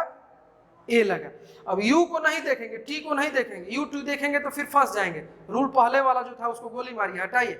बात समझ में आ रही है? नहीं तो आप लगाने लगे एन और ए तो मामला फंसेगा आपका। साउंड को देखना है। तो क्लियर हो गया कि ए का प्रयोग कॉन्सोनेंट साउंड यानी कि क ख ग में से शुरू होगा तो उसमें क्या लगाएंगे? ए। अब लगे हाथ हम लोग रूल नंबर 3 में आते हैं और 3 को लिखते हैं। रूल नंबर 3 में लिखिए आप लोग, एन का प्रयोग वॉवेल साउंड, वॉवेल साउंड यानी कि हिंदी में अ से लेकर के अ तक, इसको वॉवेल साउंड बोलते हैं, के पहले किया जाता है। लिखिए, एन का प्रयोग वॉवेल साउंड के पहले किया जाता है। एन का प्रयोग वॉवेल साउंड के पहले, वॉवेल साउंड मतलब अ आई के पहले किया जाता है। जैसे यहाँ पे हम लोग एग्जाम्पल में लिखेंगे, जैसे मान लो कि मैंने यहाँ पे एग लिखा तो एग में क्या लग जाएगा? हम लोग का एन लगेगा। यहाँ पे मैंने HUR लिखा, आर लिखा तो आर में भी क्या लग जाएगा? एन लग जाएगा। क्योंकि इसको क्या पढ़ेंगे? आर, तो शुरू में क्या आ गया? आ। इसको आवर नहीं पढ़ना चाहिए, आर पढ़ना चाहिए, और एस लगा देंगे तो आर्स, 5 आवर्स, आवर्स नहीं, बिल्कुल गलत प्रोनाउंसिएशन है। आ शुरू में है तो क्या लगा इसमें? जी, एन, और इसमें एग में ए शुरू में है तो क्या लगा? एन। साउंड को देखना है, किसको देखना है? साउंड को। तो दूसरा रूल, तीसरा रूल हो गया कि एन का प्रयोग वॉवेल साउंड। सबसे पहले देखिए, मैं देखा हूं बच्चों को बहुत सारे इसको वॉवेल को लोग वॉवेल पढ़ते हैं, वॉवेल साउंड, जो बिल्कुल गलत प्रोनाउंसिएशन है। देखिए, अगर आप पढ़ लिख रहे हैं तो आपसे उम्मीद की जा रही है कि आपका जो फोनेटिक्स है, वो जो वर्ड आप बोलते हैं वो कम से कम अच्छे तरीके से आपके मुंह से बाहर निकलना चाहिए। तो हम लोग वॉवेल क्यों बोलते हैं मालूम है? हम लोग वैन को भी देखे होंगे, वैन बोलते हैं ना। वोकेटिव केस को हम लोग बोलते हैं वोकेटिव केस, उसमें भोंकना क्या है, लेकिन हम लोग बोलते हैं। इसलिए ऐसा करते हैं कि हम लोग इंग्लिश से फेमिलियर नहीं है। हम लोग हिंदी में ऐसा नहीं करते हैं।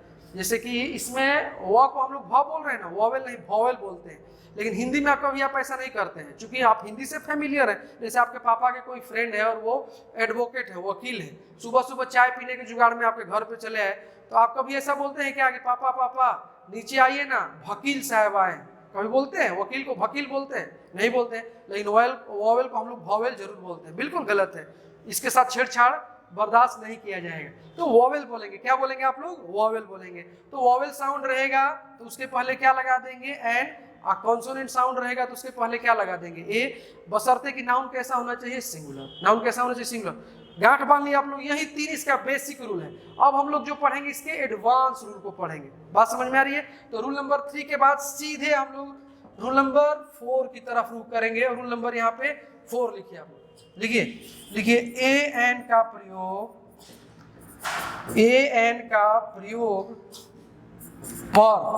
पर यानी कि क्या हो गया? प्रतीक, जिसको हिंदी में बोलते हैं, के अर्थ में किया जाता है, के अर्थ में किया जाता है। लिखिए, एन का प्रयोग पर, PR पर, ब्रैकेट में मैंने प्रति लिखा है, प्रति के अर्थ में किया जाता है। यानी कि कुल मिला के इसका मतलब ये हो कि जहां पे हम लोग पर लगा सकते हैं वहीं पे हम लोग एन भी लगाएंगे तो पर का मीनिंग दे देगा। जैसे एक एग्जांपल आप लिखते हैं, जैसे कि rice sells 40 rupees a kilo. Rice sells 40 rupees a kilo. यानी कि यहाँ पे हम लोग ब्रैकेट में लिख लेंगे कि a kilo is equal to per kilo. A kilo is equal to per kilo. उसी तरीके से द ट्रेन इज, दूसरा एग्जांपल लिखिए, the train is running at 180 kilometre an hour. तो यहाँ पे जो हम लोग लिखे हैं ऑन आर, इसका मतलब क्या हो गया, पर आवर है ना। इसको लिख लीजिए आप लोग।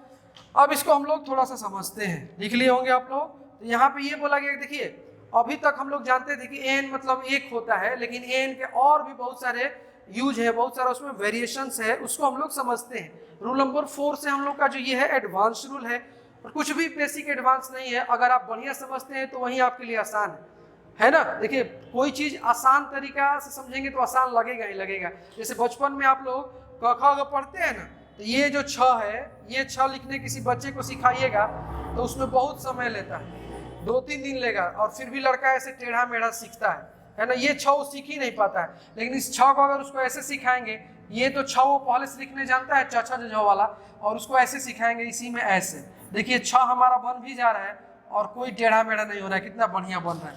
तो ये इसका एक स्मार्ट तरीका हो गया है ना छ लिखने का। तो ऐसे ही अब कोई बच्चा अगर ट्यूशन पढ़ाता होगा ना, तो जाके वहाँ पे बोलना कि भाई मैं बिल्कुल घोल के पिलाता हूँ, आसान पढ़ाता हूँ। तो लड़के के पापा बोलेंगे क्या घोल के पिलाते हैं, मतलब तमाशा करके बैठे हुए हैं, पैसा ज़्यादा लेना चाहते हैं क्या। तब उसको सिखाएंगे कि देखिए हम छ ऐसे लिखेंगे, तब बोलेंगे ठीक है 1500 बोल रहे थे ना, 1600 से लीजिएगा, आपका ये 100 रुपये बढ़ जाएगा जी, है ना। आसान, दुनिया यही सोचती है कि आसान हम कैसे सीखें, आसान हम कैसे जाने, और आपको भी मैं यही प्रयास कर रहा हूँ। चलिए तो आइए चौथे रूल को समझते हैं हीरो। ए एन का प्रयोग पर के अर्थ में किया जाता है, यानी कि जहाँ पे हम लोग पर लगा सकते हैं वहाँ पे हम लोग एन लगा देंगे तो वो पर का अर्थ देने लगेगा। जैसे यहाँ पे देखो, राइस सेल्स 40 रुपीज और किलो, चावल 40 रुपये प्रति किलो बिकता है। आप चाहेंगे तो इसमें एक ही जगह पे क्या लिख सकते हैं, पर लिख सकते हैं। पर किलो बोलिए चाहे अ किलो बोलिए, पर किलो बोलिए चाहे अ किलो बोलिए, दोनों बात क्या है, बराबर है। समझ में आ रहा है। यानी कि पर के जगह पे हम लोग ए या एन का प्रयोग जो भी सुटेबल होगा करेंगे। जैसे the train is running at 180 kilometre an hour. An hour का मतलब क्या हो गया, पर आवर। क्या हो गया, पर आवर। जैसे कि अगर मान लो कि आप बोलना चाहते हैं कि जो केला है, बनाना सेल्स 30 रुपीज और डजन। तो और डजन का मतलब क्या हो गया, पर डजन। क्या हो गया, पर डजन। तो जहां पे हम लोग पर लगा सकते हैं वहीं पे हम लोग क्या लगा सकते हैं, एन, तो वो पर का अर्थ देने लगेगा। दैट्स क्लियर ना। तो रूल नंबर हम लोग 4 देख लिए। चलिए अब हम लोग रूल नंबर 5 में आते हैं। 5वें में लिखते हैं हम लोग, लिखिए आप लोग, ए एन का प्रयोग सिंगुलर नाउन के पहले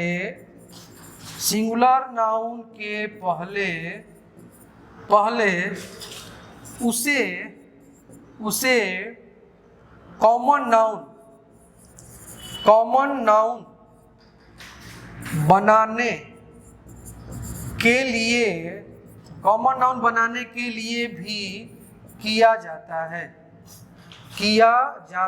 है। लिखिए इस सेंस को समझते हैं हम लोग।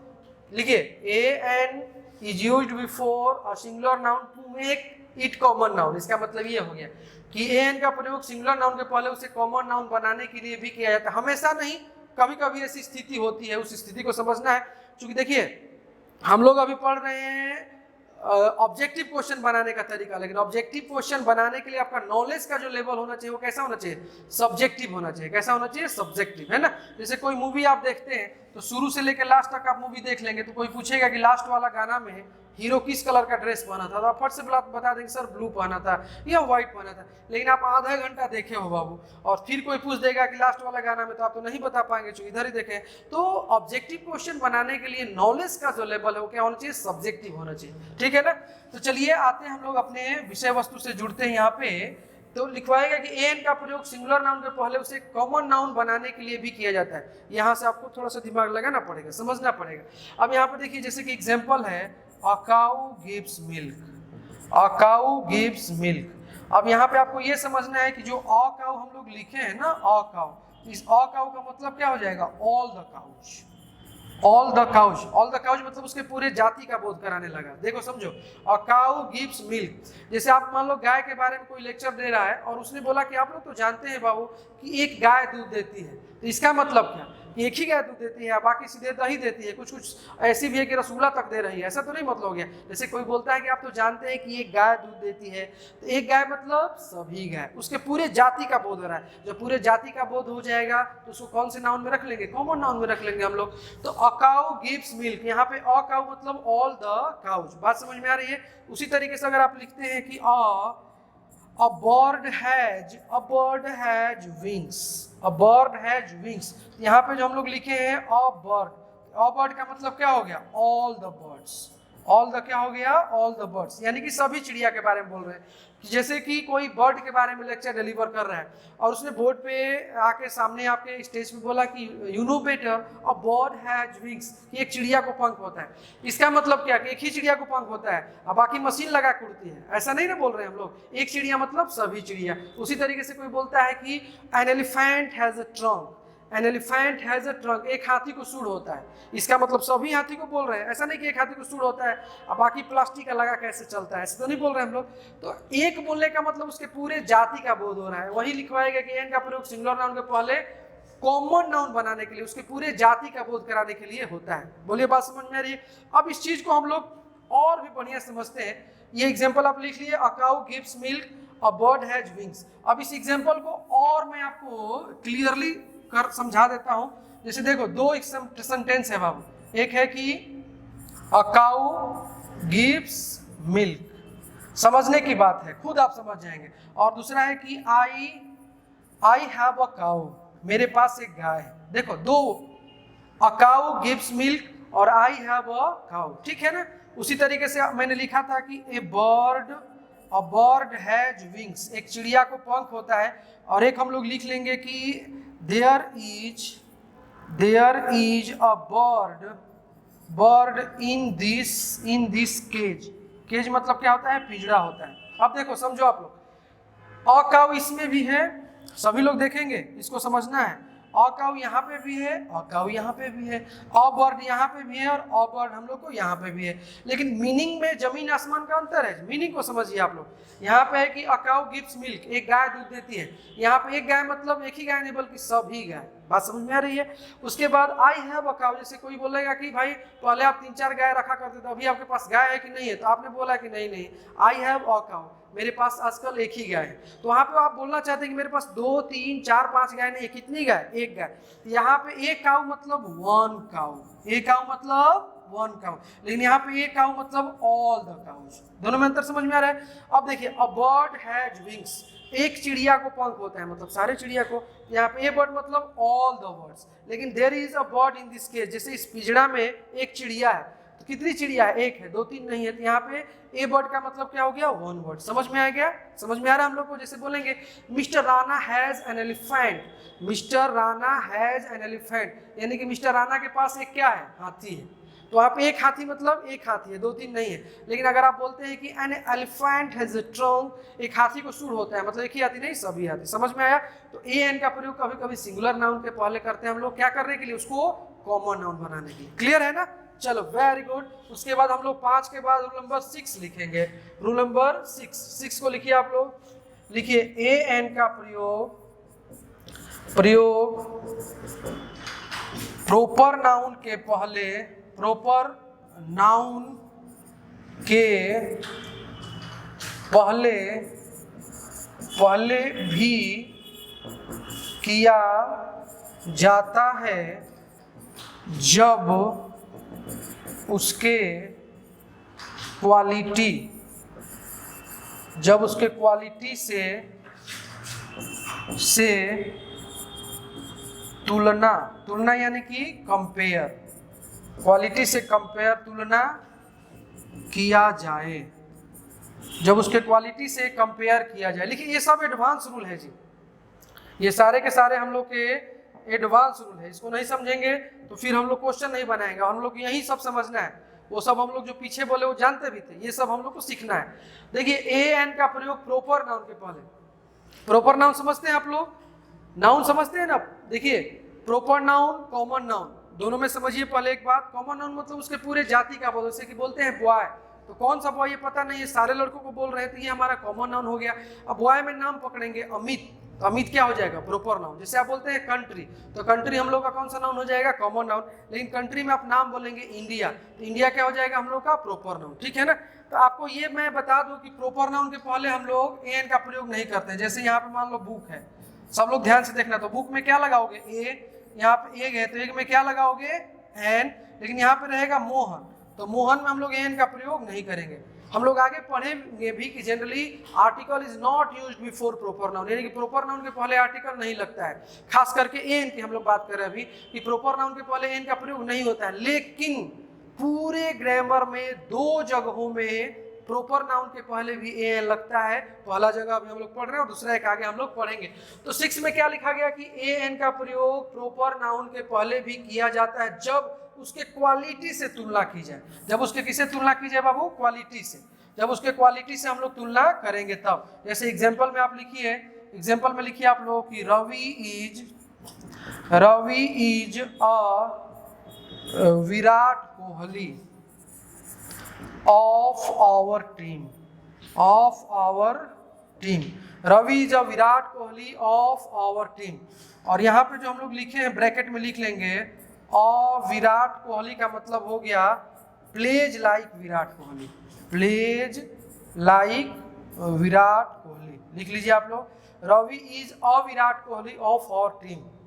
ये सब एडवांस रूल है। उसी तरीके से हम लोग लिखते हैं रानू मंडल। रानू मंडल का आप लोगों ने नाम सुना होगा। रानू मंडल इज अ लता। तो यहाँ पे हम लोग जो लिखे हैं अ लता का मतलब यहाँ पे क्या हो जाएगा, सिंग्स लाइक लता। लिख लीजिए आप लोग, अ लता का मतलब हो जाएगा सिंग्स लाइक लता। हो गया, लिख लिए हम लोग। अब चलो इसको देखो, हम लोग समझते हैं बाबू। यहाँ पे एन का प्रयोग, सबसे पहले तो मैं आपको साफ शब्दों में ये बताना चाहूंगा कि किसी भी प्रॉपर नाउन के पहले हम लोग एन का प्रयोग नहीं करते हैं। किसी भी प्रॉपर नाउन के पहले हम लोग एन का प्रयोग नहीं करते हैं। लेकिन कब करते हैं, तो बोला गया कि जब उसके क्वालिटी से कंपेयर करेंगे। देखिए, कंपैरिजन करने का भी 2 लेवल होता है। एक हम लोग किसी का फिजिकली कंपेयर करते हैं, और दूसरा हम लोग उसके क्वालिटी से कंपेयर करते हैं। फिजिकली मतलब देखने में उसके जैसा लगना। जैसे बहुत सारे आप लोग हीरो को देखे होंगे और उसके कुछ डुप्लीकेट हीरो होते हैं, उसकी मिमिक्री करते हैं, ऐसे देखे हैं ना आप लोग, तो वो देखने में उसके जैसा लगता है। क्वालिटी की बात नहीं हो रही है, देखने में। जैसे मान लो कि कोई लड़का है जो थोड़ा दाढ़ी बढ़ाया हुआ, टोपी वगैरह लगाता है, तो देखने में जो एकदम विराट कोहली की तरह लगता है। लेकिन वो पान की दुकान चलाता है, तो वो देखने में लग रहा है। लेकिन कोई लड़का है जो पिच पे अधिक देर तक टिकता है, विराट कोहली की तरह खेलता है। हालांकि अभी का परफॉर्मेंस गड़बड़ हो गया है, नहीं जी, फिर भी ठीक हो जाएगा धीरे धीरे। अपना इंडिया है, कभी इधर उधर होते रहता है। तो विराट कोहली जो एक नहीं, अगर वो लड़का है विराट कोहली की तरह खेलता है, मतलब अधिक देर तक पिच पे रहता है, उसके तरह स्ट्रोक मारता है, रन बनाता है, तो वो क्वालिटी में उसके जैसा हो गया। ठीक है ना। जैसे आप बोलते हैं कि रानी हमारे क्लास की लता मंगेशकर है, रानी हमारे क्लास की लता मंगेशकर है, तो इसका मतलब ये नहीं कि रानी लता मंगेशकर की तरह साड़ी पहनती है या बूढ़ी है या उसका नाक थोड़ा सा लंबा है, बल्कि उसके क्वालिटी कंपेयर कर रहे हैं। बात समझ आइए। जैसे बोलते हैं कि राधा हमारे क्लास की नेहा कक्कर है, तो इसका मतलब ही नहीं कि वो नेहा कक्कर की तरह छोटी है, मतलब उसके क्वालिटी की बात हो रही है कि जिस सुर सरगम से जो एक साउंड, जो प्यारा सा आवाज है किसका, नेहा कक्कर का, वो सिर्फ वैसा ही आवाज किसका है भाई, तो राधा का है। क्वालिटी से कंपेयर करें, फिजिकली नहीं। तो बोला गया कि एन का प्रयोग तो भैया सिंगुलर, ये प्रॉपर नाउन के पहले हम लोग नहीं करते हैं, लेकिन जब उसके क्वालिटी से कंपेयर करेंगे तो करेंगे। आइए एग्जांपल देखिए यहाँ पे, Ravi is a Virat Kohli of our team. Ravi जो Virat Kohli of our team, यानी कि रवि हमारे टीम का क्या है, विराट कोहली है। रवि हमारे टीम का क्या है बाबू, विराट कोहली है। यानी कि रवि वैसा ही खेलता है जैसा कि विराट कोहली। तो अविराट कोहली मतलब प्लेज लाइक विराट कोहली। और विराट कोहली का मतलब क्या हो गया हम लोग का यहाँ पे, प्लेज लाइक विराट कोहली। उसी तरीके से है कि रानू मंडल इज अ लता, तो अलता मतलब क्या हो गया, सिंग्स लाइक लता। यानी कि रानू मंडल वैसा ही गाती है जैसा कि लता, रवि वैसा ही खेलता है जैसा कि विराट कोहली। बात समझ में आ रही है। आप लोग क्रिकेट खेलते होंगे, है ना, और आप अपने जब मोहल्ले में क्रिकेट खेलते हैं, या फिर बहुत सारे बच्चे अभी पटना छोड़ करके अपने गाँव में हैं, भारत गाँव का देश है ना, तो गाँव में है, तो वहाँ पे अगर आप क्रिकेट खेलते हैं तो सबसे ज़्यादा जो दिक्कत होता है रन आउट में होता है ना। क्रिकेट देखे ना, कितने रन आउट में, जैसे कि जाके कोई लड़का दौड़ते दौड़ते और विकेट के पास गिर जाएगा और थोड़ा यहाँ पे छील जाएगा, कट जाएगा, और एम्पायर डर के मारे, जो एम्पायर होता है ना, आउट नहीं देता है। और अंपायर अगर आउट दे भी दिया तो बोलते हैं कि अरे हम विकेट में लड़ गए थे, छिल गया, आउट कैसे दे दिए, तो वो आउट वहाँ पे देगा ही नहीं। बात समझ में आ रही है? और मजबूत रहेगा तभी दे सकता है, तो नहीं तो नहीं देगा। अब बाकी जो है कि नहीं, हम लोग क्या करते हैं कि जैसे कि वनडे मैच देखते हैं टीवी वगैरह में, तो उसमें कोई झमेला नहीं होता है, उसमें जैसे एक लाइन बना रहता है और लाइन बना रहेगा तो उसमें ऐसे आप देखेंगे कि 3-4 बार रिप्ले दिखलाएगा, तो हम लोग दूर से ही बोल देते हैं कि गईले बेटा, है ना, मतलब अब बचोगे नहीं। लेकिन वो गाँव वाले मैच में तो ऐसा पॉसिबल नहीं है। क्रिकेट आप लोग खेलते हैं, अभी क्रिकेट सबसे पसंदीदा खेल है, तो Ravi is a Virat Kohli of our team, यानी कि रवि वैसा ही खेलता है जैसा कि विराट कोहली। बात समझ में? एक मान लो कि कोई मनीष नाम का लड़का है, वो धोनी की तरह खेलता है, तो आपने बोला कि Manish is a Dhoni of our team, Manish is a Dhoni of our team, इसका मतलब कि मनीष वैसा ही खेलता है जैसा कि धोनी। कंपेयर करेंगे हम लोग तो प्रोपर नाउन के पहले हम लोग एन का प्रयोग करेंगे। आइए हम लोग रूल नंबर 7 को लिखते हैं। लिखिए, ए एन का प्रयोग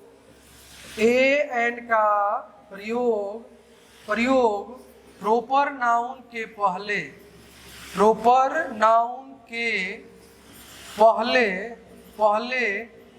किया जाता है।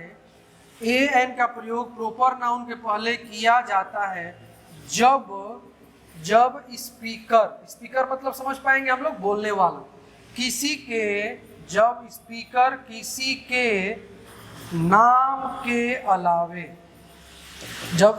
किसी के नाम के अलावे कुछ भी नहीं जानता हो। जब स्पीकर किसी के नाम के अलावे कुछ भी नहीं जानता हो। इसका एग्जांपल लिखिए आप लोग, ए मनीष इज कॉलिंग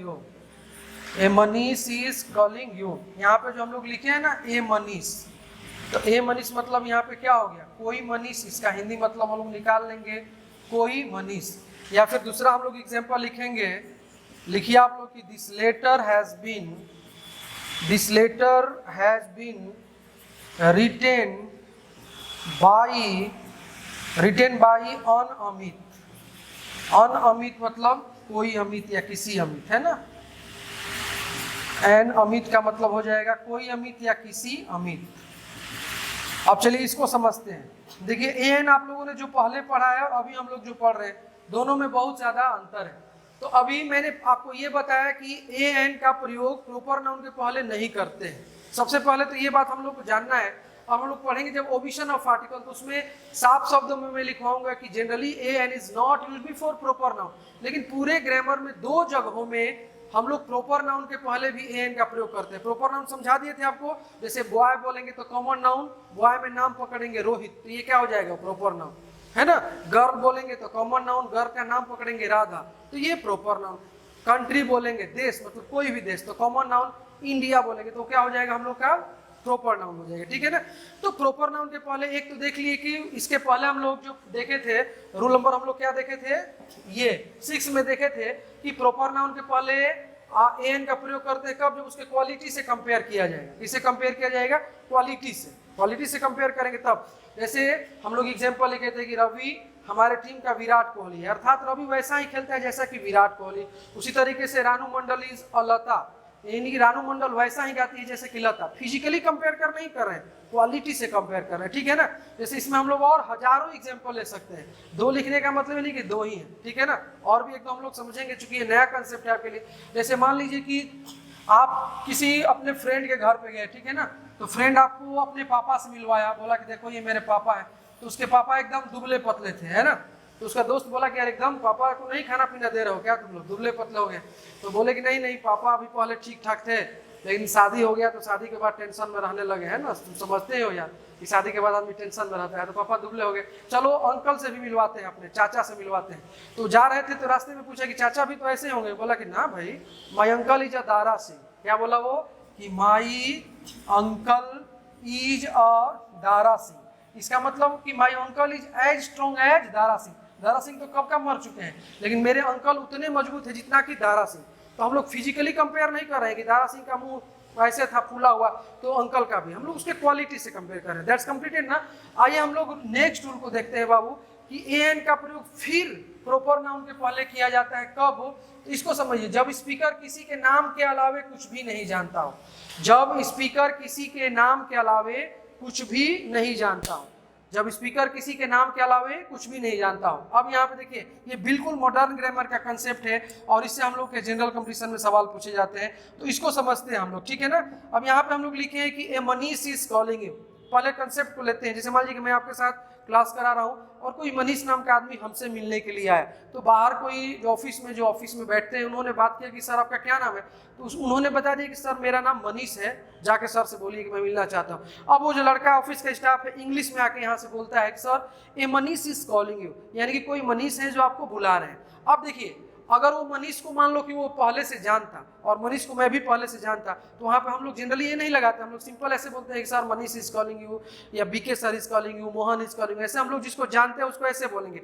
लेकिन जिसको नहीं जानता है, जैसे उसने नाम पूछा कि आपका नाम क्या है, तो उसने बताया ना कि मेरा नाम मनीष है, बल्कि वो और नहीं जानता है कि वो डॉक्टर है कि इंजीनियर है कि टीचर है कि क्या है, लेकिन उसका नाम क्या है जी, मनीष है। तो आके बोला कि सर ये मनीष इज कॉलिंग यू, यानी कोई मनीष आपको बुला रहे हैं। तो कोई मनीष मतलब कि जिसको वो नाम जानता है लेकिन नाम के अलावा और कोई जानकारी नहीं है, तो इसीलिए हम लोग यहाँ पे मनीष के पहले क्या लगा है, ए लगा है। तो मनीष कौन सा नाउन है, मेरे हीरो प्रॉपर नाउन है, और उसके पहले यहाँ पे ये लगा है क्योंकि ये स्पीकर जो बोल रहा है ना उसके नाम के अलावा कुछ भी नहीं जानता है। जैसे सिर्फ और सिर्फ उसका क्या जानता है, नाम। जैसे मान लो क्लास में बहुत सारे लड़के बैठे हैं, 200-400 लड़के बैठे हैं, मैं किसी लड़के को मैंने खड़ा करा दिया और पूछा कि बताओ आपका क्या नाम है, तो उसने बता दिया कि सर मेरा नाम राजीव है। क्या नाम है, राजीव। फिर मैंने उसको बैठा दिया। फिर दूसरे किसी अननोन लड़के से मैंने पूछा कि बताइए राजीव के पापा का क्या नाम है, तो बोलेगा सर नहीं जानते हैं। राजीव आज क्या खा के आया है, तो आप वो बोलेगा सर नहीं जानते हैं। राजीव किस क्लास में पढ़ता है, तो बोलेगा सर नहीं जानते हैं। लेकिन उसका नाम क्या है, तो बोलेगा कि राजीव है, यानी कि उसको नाम मालूम चल गया लेकिन नाम के अलावा और कोई जानकारी नहीं है। इस तरह का कंसेप्ट होना चाहिए। अब यहाँ पे देखिए, जैसे एक एग्जाम्पल दूसरा है कि this letter has been written by an Amit, यानी किसी अमित के द्वारा ये लेटर लिखा गया है ना। ये सब एडवांस कॉन्सेप्ट है, इसको समझिए आप लोग। किसी अमित के द्वारा ये लेटर लिखा गया है। जैसे मान लीजिए कि यहाँ पे मैं बैठा हूँ, यहाँ पे आप हैं, यहाँ पे एक टेबल पे ये लेटर है, तो मैंने बोला आपसे कि देखो बाबू किसका लेटर है, तो देखिए हम लोग जिसको लेटर लिखते थे ना उसको टू लिखते हैं, और जो लिखता है वो लिख देता है फ्रॉम, तो इसमें लिखा था फ्रॉम अमित। तो जब आपने ऐसे लेटर को पढ़ा तो आपको पता चला कि लेटर को किसने लिखा है, तो अमित ने लिखा है। तो किसने लिखा है, अमित ने। तो आपने बोला कि sir this letter has been written by an Amit, यानी कि यह लेटर किसी अमित के द्वारा लिखा गया है। तो इसका मतलब ये हो गया कि आपने उसका नाम पढ़ा तो जान गए कि इसका नाम क्या है, अमित है, लेकिन उसके बारे में पहले से आपको कोई जानकारी नहीं थी। बात समझ में आ रही। दूसरा कंडीशन लेते हैं कि आप अमित को पहले से जानते हैं, तब आप कैसे बोलते हैं, बोलिए कैसे बोलते हैं। तब ऐसे सिंपली आप बोलते हैं this letter has been written by Amit. हम लोग को इसमें एन लगाने की जरूरत नहीं है। एन क्यों लगाए हैं, क्योंकि अमित किससे शुरू हो रहा है, और से शुरू हो रहा है। बात समझ में आ रही है। अब तो धीरे धीरे लेटर का कंसेप्ट क्या हो गया, गायब हो गया। जब से मोबाइल आ गया तो बहुत चीज़ का कंसेप्ट एक नहीं, फोटोग्राफी का कंसेप्ट गायब हो गया। इंटरनेट में कहीं हम लोग साइबर कैफे जाते थे वो भी कंसेप्ट गायब हो गया है ना। फोटो खिंचाने का कंसेप्ट गायब हो गया। बहुत सारा कंसेप्ट, गाना सुनने के लिए कभी हम लोग इधर उधर बैठते थे वो भी गायब हो गया है ना। तो सब कुछ बहुत सारा चीज़ बंद हो गया एक मोबाइल के आने के चलते, है ना। नहीं तो पहले आप लोगों ने भी गाना सुना होगा, पहले क्या गाना खूब चलता था कि जाते हो परदेश पिया जाते ही खत लिखना। मतलब हीरोइन बोलती है कि तुम आप जो ने जब परदेश जाना यानी कि नौकरी करने के लिए, तो फर्स्ट ऑफ ऑल मेरे को लेटर लिखना कि मैं पहुंच गया, ये नहीं कि जाके ड्यूटी को ज्वाइन कर लेना। लेकिन अभी क्या है कि अभी जैसे ही आप स्टेशन पे जाएंगे, ट्रेन में बैठेंगे, तभी आपका घर से जो नहीं वीडियो कॉल आ जाएगा। ये नहीं कि जाते हो परदेश पिया, नहीं, वीडियो कॉल आ जाएगा और आपकी पत्नी बोलेगी कि हेलो क्या कर रहे हो आप, आप बोलेंगे कि वही लिट्टी खा रहे हैं जो तुमने बना के दिया है। तो पत्नी बोलेगी दिखाओ तो थोड़ा, तो ऐसे आप दिखाएंगे, पत्नी फिर फोन ही पे डांट लगाएगी कि चोखा नहीं खा रहे, चोखा खाइए, चोखा खाइए। तो फिर बोलेगी सुनिए ना, वो काले कलर का जो बैग है उसको खोलिए, तो बाहर वाला चैन खोलेंगे तो देखिए ना उसमें प्याज का टुकड़ा है, एकदम लाइव चलता है। ये नहीं कि जाते हो परदेश पिया जाते ही खत लिखना, इतना लंबा नहीं चलता है ना। तो पहले, हालांकि ये गाना हम लोग उसके म्यूजिक को सुन सकते हैं अभी भी, हम मूवी का शायद ये गाना है, आप लोग सर्च करेंगे यूट्यूब पे तो आप सुन सकते हैं कि जाते हो परदेश पिया जाते ही खत लिखना। लेकिन अब जाना नहीं है। पहले तो आपके भैया जैसे मान लो कि एयरफोर्स में है या आसाम पुलिस में मान लो है, वो आसाम है, तो वो लिखते थे चिट्ठी में कि मम्मी मेरे को सर्दी हो गया है, ये वो, तो 15 दिन में आता था। तो 15 दिन के बाद आता था तो मम्मी को टेंशन होता था और बोलती थी कि बेटा लहसुन पका के खा लेना। पहुंचता था 15 दिन में, 1 महीना, तो भूल जाता था कि हमको सर्दी भी हुआ था। इतना गैप ही नहीं। अभी तो रोज आप घर पे फोन करते हैं हेलो मम्मी, तो मम्मी फट से पहचान लेती है, अरे तुम्हारा आवाज़ भारी लग रहा है, सर्दी हुआ है क्या, है ना। लेकिन पहले ऐसा नहीं होता था, पहले बड़ा गैपिंग चला करता था। तो जैसे आपने लिखा कि this letter has been written by an Amit, यानी कि किसी अमित के द्वारा ये लेटर लिखा गया है। तो वो जानता नहीं है कि अमित क्या है, कैसे है, उसके बारे में कुछ नहीं जानता है, लेकिन उसका पढ़ा तो नाम जान गया। क्लियर है ना। और भी एग्जाम्पल देखिए आप लोग, हजारों एग्जाम्पल है। देखिए जैसे कि आपका एक फ्रेंड है, उसका नाम मान लो रवि है, उसका बर्थडे है, क्या है, उसका बर्थडे है, और आपका नाम मान लो मोहन है, और आप जो है कि उसको गिफ्ट लेके पहुंचे रवि के घर। तो रवि घर गिफ्ट लेके जब पहुंचे तो रवि बाजार गया था केक लाने के लिए। तो उसके पापा दरवाजे पे अपना कुर्सी वगैरह लगा के बैठे थे कि आज घर में खर्चा होने वाला है बहुत भाई, कहीं गिफ्ट ना कोई मिस हो जाए। तो घर के गार्जियन टाइट रहते हैं उस दिन। तो पापा बैठे थे, तो आप गए पापा से मिले, पूछे कि अंकल ये रवि है क्या। उन्होंने बोला कि नहीं बेटा, रवि तो केक लाने के लिए बाजार गया है। तो मोहन ने बोला कि ठीक है, हमको जो नहीं इंग्लिश पढ़ने जाना है, क्लास करने जाना है, ऐसा कीजिए कि गिफ्ट आप रख लीजिए और आप रवि को दे दीजिएगा। तो आप जाने लगा ये लड़का। तो पापा बोले कि अंकल बोले कि सुनिए सुनिए सुनिए बेटा, क्या नाम है आपका। तो आपने बता दिया कि अंकल मेरा नाम मोहन है, आप बता दीजिएगा, रवि को जब जान जाएगा। तो अब जब आप बाजार से आते हैं, रवि बाजार से जब यहाँ पे घर आते हैं, तो अब गिफ्ट लेके आपके पापा बैठे और आपको बोलते हैं कि बेटा Mohan has given you this gift, किसी मोहन ने आपको ये गिफ्ट दिया है। यानी कि पापा को उस लड़के का नाम मालूम है कि नाम क्या है, मोहन है, लेकिन नाम के अलावा और कोई जानकारी नहीं है। दैट्स क्लियर ना, समझ में आ रहा है हम लोग को। तो इस तरीके से पूरे प्रॉपर नाउन के पहले पूरे ग्रामर में दो जगहों में एन का हम लोग प्रयोग कर सकते हैं। कब कब, तो एक जब क्वालिटी से कंपेयर करना होगा तब, और दूसरा जब कोई बोलने वाला उसके नाम जानता है लेकिन नाम के अलावा और कोई जानकारी उसको नहीं है। तो रूल नंबर हम लोग 7 पढ़ लिए। आइए रूल नंबर हम लोग 8 पढ़ते हैं। रूल नंबर हम लोग 8 पढ़ेंगे। लिखिए आप, लिखिए ए एन का प्रयोग, ए एन का प्रयोग हमेशा, या ऐसे लिखिए एन का प्रयोग किसी भी सेंटेंस में सिंगुलर नाउन के पहले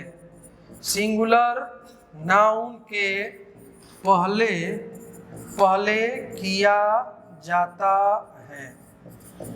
देखिए ए एन का प्रयोग किसी भी सेंटेंस में सिंगुलर नाउन के पहले किया जाता है। सिंगुलर नाउन के पहले किया जाता है। लिख लिए हम लोग। अब बताइए आप लोग एक चीज, तो ये जो 8 नंबर लिखे हैं ये किस रूल से अटैच है। ऐसा एक रूल हम लोग पढ़े थे, आप प्यार से देखेंगे तो रूल नंबर 1 पे मैं आपको लेके आता हूं। रूल नंबर 1 यहाँ पे देखिए, रूल नंबर 1 जो हम लोगों ने लिखा था यहाँ पे है, ये रहा कि ए एन का प्रयोग सिंगुलर नाउन के पहले किया जाता है। ए एन का प्रयोग सिंगुलर नाउन के पहले किया जाता है। और इसी तरह का मिलता जुलता बात यहाँ पे आपने लिखा है। अभी जो लिखे हैं हम लोग इसी तरीके से मिलते जुलते बात को लिखे हैं। क्या बाबू, कि ए एन का प्रयोग किसी भी सेंटेंस में सिंगुलर नाउन के पहले किया जाता है। लेकिन इसमें एक नया चीज क्या जोड़ दिए हम लोग, क्या जोड़ दिए बताइए, सेंटेंस। क्या जोड़ दिए हम लोग, सेंटेंस। अब ये देखिए, ये छोटा रूल है लेकिन दिस इज VVI, यानी कि वेरी वेरी इंपॉर्टेंट रूल है। इससे कई बार हम लोग के एग्जाम में सवाल पूछा गया है और अक्सर बच्चे इसमें गलती कर बैठते हैं। ठीक है ना, आप समझते हैं इसको।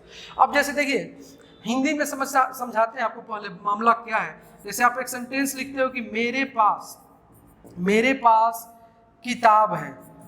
सभी लोग बोर्ड पे बने रहेंगे बाबू, ध्यान से देखिएगा, छोटी छोटी बातें ही बड़ी हो जाती हैं। क्योंकि चाणक्य ने एक बात बोला है कि बड़ा आदमी वो नहीं होता है जो बड़ी बड़ी बातें करने लगता है, बड़ा आदमी वो होता है जो छोटी छोटी बातों को समझने लगता है। तो छोटे छोटे रूल को भी हम लोग को समझना है, उससे जुड़े हुए सवाल को बनाना है। मेरे पास किताब है और एक मैं लिख रहा हूं कि मेरे पास एक किताब है, मेरे पास एक किताब है। ठीक है ना, हम लोग 2 स्टेटमेंट डाले हैं कि मेरे पास किताब है और दूसरा मेरे पास एक किताब है। अब इंग्लिश में कैसे हम लोग बचपन से लिखते आए हैं भाई, तो आई हैव एक है तो क्या लिख देंगे, अ बुक, मेरे पास एक किताब है। लेकिन यहाँ पे देखिए मेरे पास किताब है, एक नहीं लिखा गया, तो हम लोग क्या लिखेंगे, आई हैव बुक। हम लोग क्या लिखेंगे, आई हैव बुक।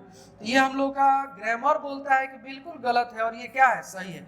यानी कि अगर कोई सिंगुलर नाउन है, देखो इसमें एक नहीं था तो हम लोगों ने ए नहीं लिखा, और इसमें एक था तो हम लोगों ने क्या लिखा, ए लिखा। लेकिन हमारा ग्रामर क्या बोला भाई कि ए एन का प्रयोग किसी भी सेंटेंस में सिंगुलर नाउन के पहले किया जाता है, ये 100% है। यानी कि whenever you are going to write a sentence, if a singular noun comes in a sentence, we must use on before the given singular noun। तो जो सिंगुलर नाउन रहेगा बाबू उसके पहले एन लगा ही रहेगा परछाई की तरह, भले उसमें एक दिया रहे हिंदी में चाहे नहीं दिया रहे, ठीक है। अब यहाँ पे हम लोग इसको समझते हैं एग्जाम्पल में, इंग्लिश के अपने एग्जाम्पल से देखते हैं सेम चीज को। अब देखो जैसे मैंने बोला ना कि आई हैव बुक, तो ये सही है गलत है? आप बोल सकते हैं कि सर ये गलत है, क्योंकि सिंगुलर नाउन के पहले एन का प्रयोग होना चाहिए, नहीं हुआ। अगर इसको हम लोग लिखते हैं आई हैव अ बुक, तो ये हम लोग का अब क्या हो गया? सही हो गया। बोलिए बात समझ में आ रही है हम लोग को? उसी तरीके से बोलते हैं कि रवि हैज एलिफेंट, रवि के पास हाथी है। यहाँ पे ये सेंटेंस क्या हो गया? गलत हो गया, क्योंकि सिंगुलर नाउन है। तो हम लोग को लिखना चाहिए था कि Ravi has an ELEPHANT elephant. ये हम लोग का क्या हो गया? सही हो गया। कोई भी सिंगुलर नाउन रहेगा तो परछाई की तरह उसमें ए लगेगा ही लगेगा, उसके बिना लिखेंगे तो हमारा सेंटेंस क्या माना जाएगा? गलत माना जाएगा। अब चलिए एक बात और भी आप बताइए मेरे बाबू कि आई है बुक लिखा गया है तो ये तो गलत है, लेकिन आई है बुक्स अगर लिखा रहेगा तो ये सही है गलत है? बताएंगे आप लोग? आई है बुक्स लिखा रहेगा तो ये सही है कि गलत है? तो ये क्या हो जाएगा? सही हो जाएगा, क्योंकि बुक्स क्या है? प्लूरल है। तो जब प्लूरल नाउन रहता है तो उसमें तो हम लोग एन का प्रयोग नहीं करते हैं। तो आई हैव बुक्स क्या हो जाएगा? सही हो जाएगा। लेकिन आई हैव बुक क्या है? गलत है। आई हैव अ बुक क्या है? सही है। तो किसी भी सिंगुलर नाउन के पहले, जैसे देखिए आप बोलना चाहते हैं यह पंखा है, एक नहीं बोल रहे हैं, आप बोलना चाहते हैं यह पंखा है, तो दिस इज फैन नहीं, दिस इज अ फैन। मैंने एक मोबाइल खरीदा, तो आई बॉट मोबाइल गलत है, आई बॉट अ मोबाइल। बात समझ में आ रही है? तो सिंगुलर नाउन जब भी आएगा तो उसके पहले परछाई की तरह ए लगा ही लगा रहना चाहिए। अब देखिए मैं आपको इसमें एक MTS में आए हुए क्वेश्चन को आपको मैं बता रहा हूँ कि इस छोटे से रूल से भी कैसे क्वेश्चन पूछा गया था और हम लोग कैसे उसमें गलती कर बैठते हैं। जैसे कि she told me that she was doctor, और यहाँ पे हम लोग का लास्ट में रहता है नो एरर, तो इसको हम लोग तोड़ेंगे। she told me that she was doctor D, और यहाँ पे नो एरर क्या हो गया? ई हो गया, ठीक है ना? ऐसा कुछ ये हम लोग का ABCDE, और हम लोग जो भी पढ़ रहे हैं ना अभी उसमें सवाल ऐसे ही पूछे जाते हैं। और कोई भी टॉपिक हम लोग पढ़ेंगे तो टॉपिक के लास्ट में मैं कम से कम 100 क्वेश्चन आपको सेम टॉपिक से वो बोर्ड पे मैं आपको बताऊंगा, 100 क्वेश्चन कम से कम, क्योंकि हम लोग उसके सारे बारीकी को समझे। जितना प्रैक्टिस करेंगे, practice makes a man perfect. और दूसरा भी ये बात याद रखना है कि slow and study wins the race. अगर कोई हम लोग काम धीरे धीरे परंतु लगातार करते हैं तो उसमें हम लोग जीत जाएंगे। तो हम लोग को पढ़ाई भले धीरे धीरे करना है, लेकिन लगातार करना ही नहीं कि आज पढ़े कल नहीं पढ़े, कल पढ़े परसों नहीं पढ़े, ऐसे काम नहीं चलेगा। सीरियसली हम लोग को करना पड़ेगा। पढ़ाई के मामले में हम लोग एकदम सीरियस होना पड़ेगा। सीरियस समझते हैं आप लोग? जैसे आप लोग ये गाना सुने होंगे कि पापा मैं छोटी से बड़ी हो गई क्यों, तो ये सीरियस मामला है। पापा भी रोते हैं, बेटी भी रोती है। अब नहीं कि लड़की रो रो के गा रही कि पापा मैं छोटी से बड़ी हो गई क्यों, तो पापा बोलेंगे कि बेटी तुम बॉर्नविटा खाई थी, तुम कम्प्लान खाई थी, अब 5-5 रोटी खाती थी, तुम बड़ी नहीं हो जाएगी। पापा ऐसे नहीं बोलते, ये सीरियस मामला है। तो पढ़ाई का भी मामला हम लोग क्या है जी? सीरियस है। तो चलिए बताइए, she told me that she was doctor, तो ये आप लोग को देखने में तो पहले सही लगेगा, लेकिन अब आप पकड़ लेंगे, मैं जानता हूँ। तो बताइए डॉक्टर कैसा नाउन है बाबू? सिंगुलर नाउन है, तो इसके पहले ए लगना चाहिए ना। तो सही सेंटेंस क्या होगा? She told me that she was a doctor, और यहाँ पे सिर्फ डॉक्टर है, और डॉक्टर होना चाहिए, तो हमारा आंसर क्या होगा? डी। ऊपर लिखा रहता है कि find out the part which has an error, मतलब उस हिस्से को बताइए जिसमें कोई गलती है। बोले बात समझ में आ रही है? तो किस हिस्से में गलती है? तो डी में है। लेकिन इसके पहले आप ईमानदारी से बताना, आपको पता चलता क्या कि डॉक्टर में गलत है, ये लगना चाहिए। हम लोग तो लगता है कि सी वाज डॉक्टर, वह डॉक्टर थी, सही है, लेकिन सही नहीं है, सही नहीं है। तो किसी भी सेंटेंस में कोई सिंगुलर नाउन आएगा मेरे हीरो, तो उसके पहले परछाई की तरह हम लोग ए लगाएंगे, बिना एन का हम लोग लगाएंगे तो क्या हो जाएगा? गलत हो जाएगा, ठीक है ना? और ए कहाँ लगाते हैं, एन कहाँ लगाते हैं, ये सारा कुछ हम लोग समझ ही चुके हैं। अब इसमें हम लोग रूल नंबर 9 लिखेंगे। रूल नंबर 9 लिखिए, आप 9 लिखिए। ए एन का प्रयोग अनसर्टेन, या फिर अनसर्टेन को हम लोग क्या बोल सकते हैं? इंडेफिनिट। नाउन के पहले किया जाता है।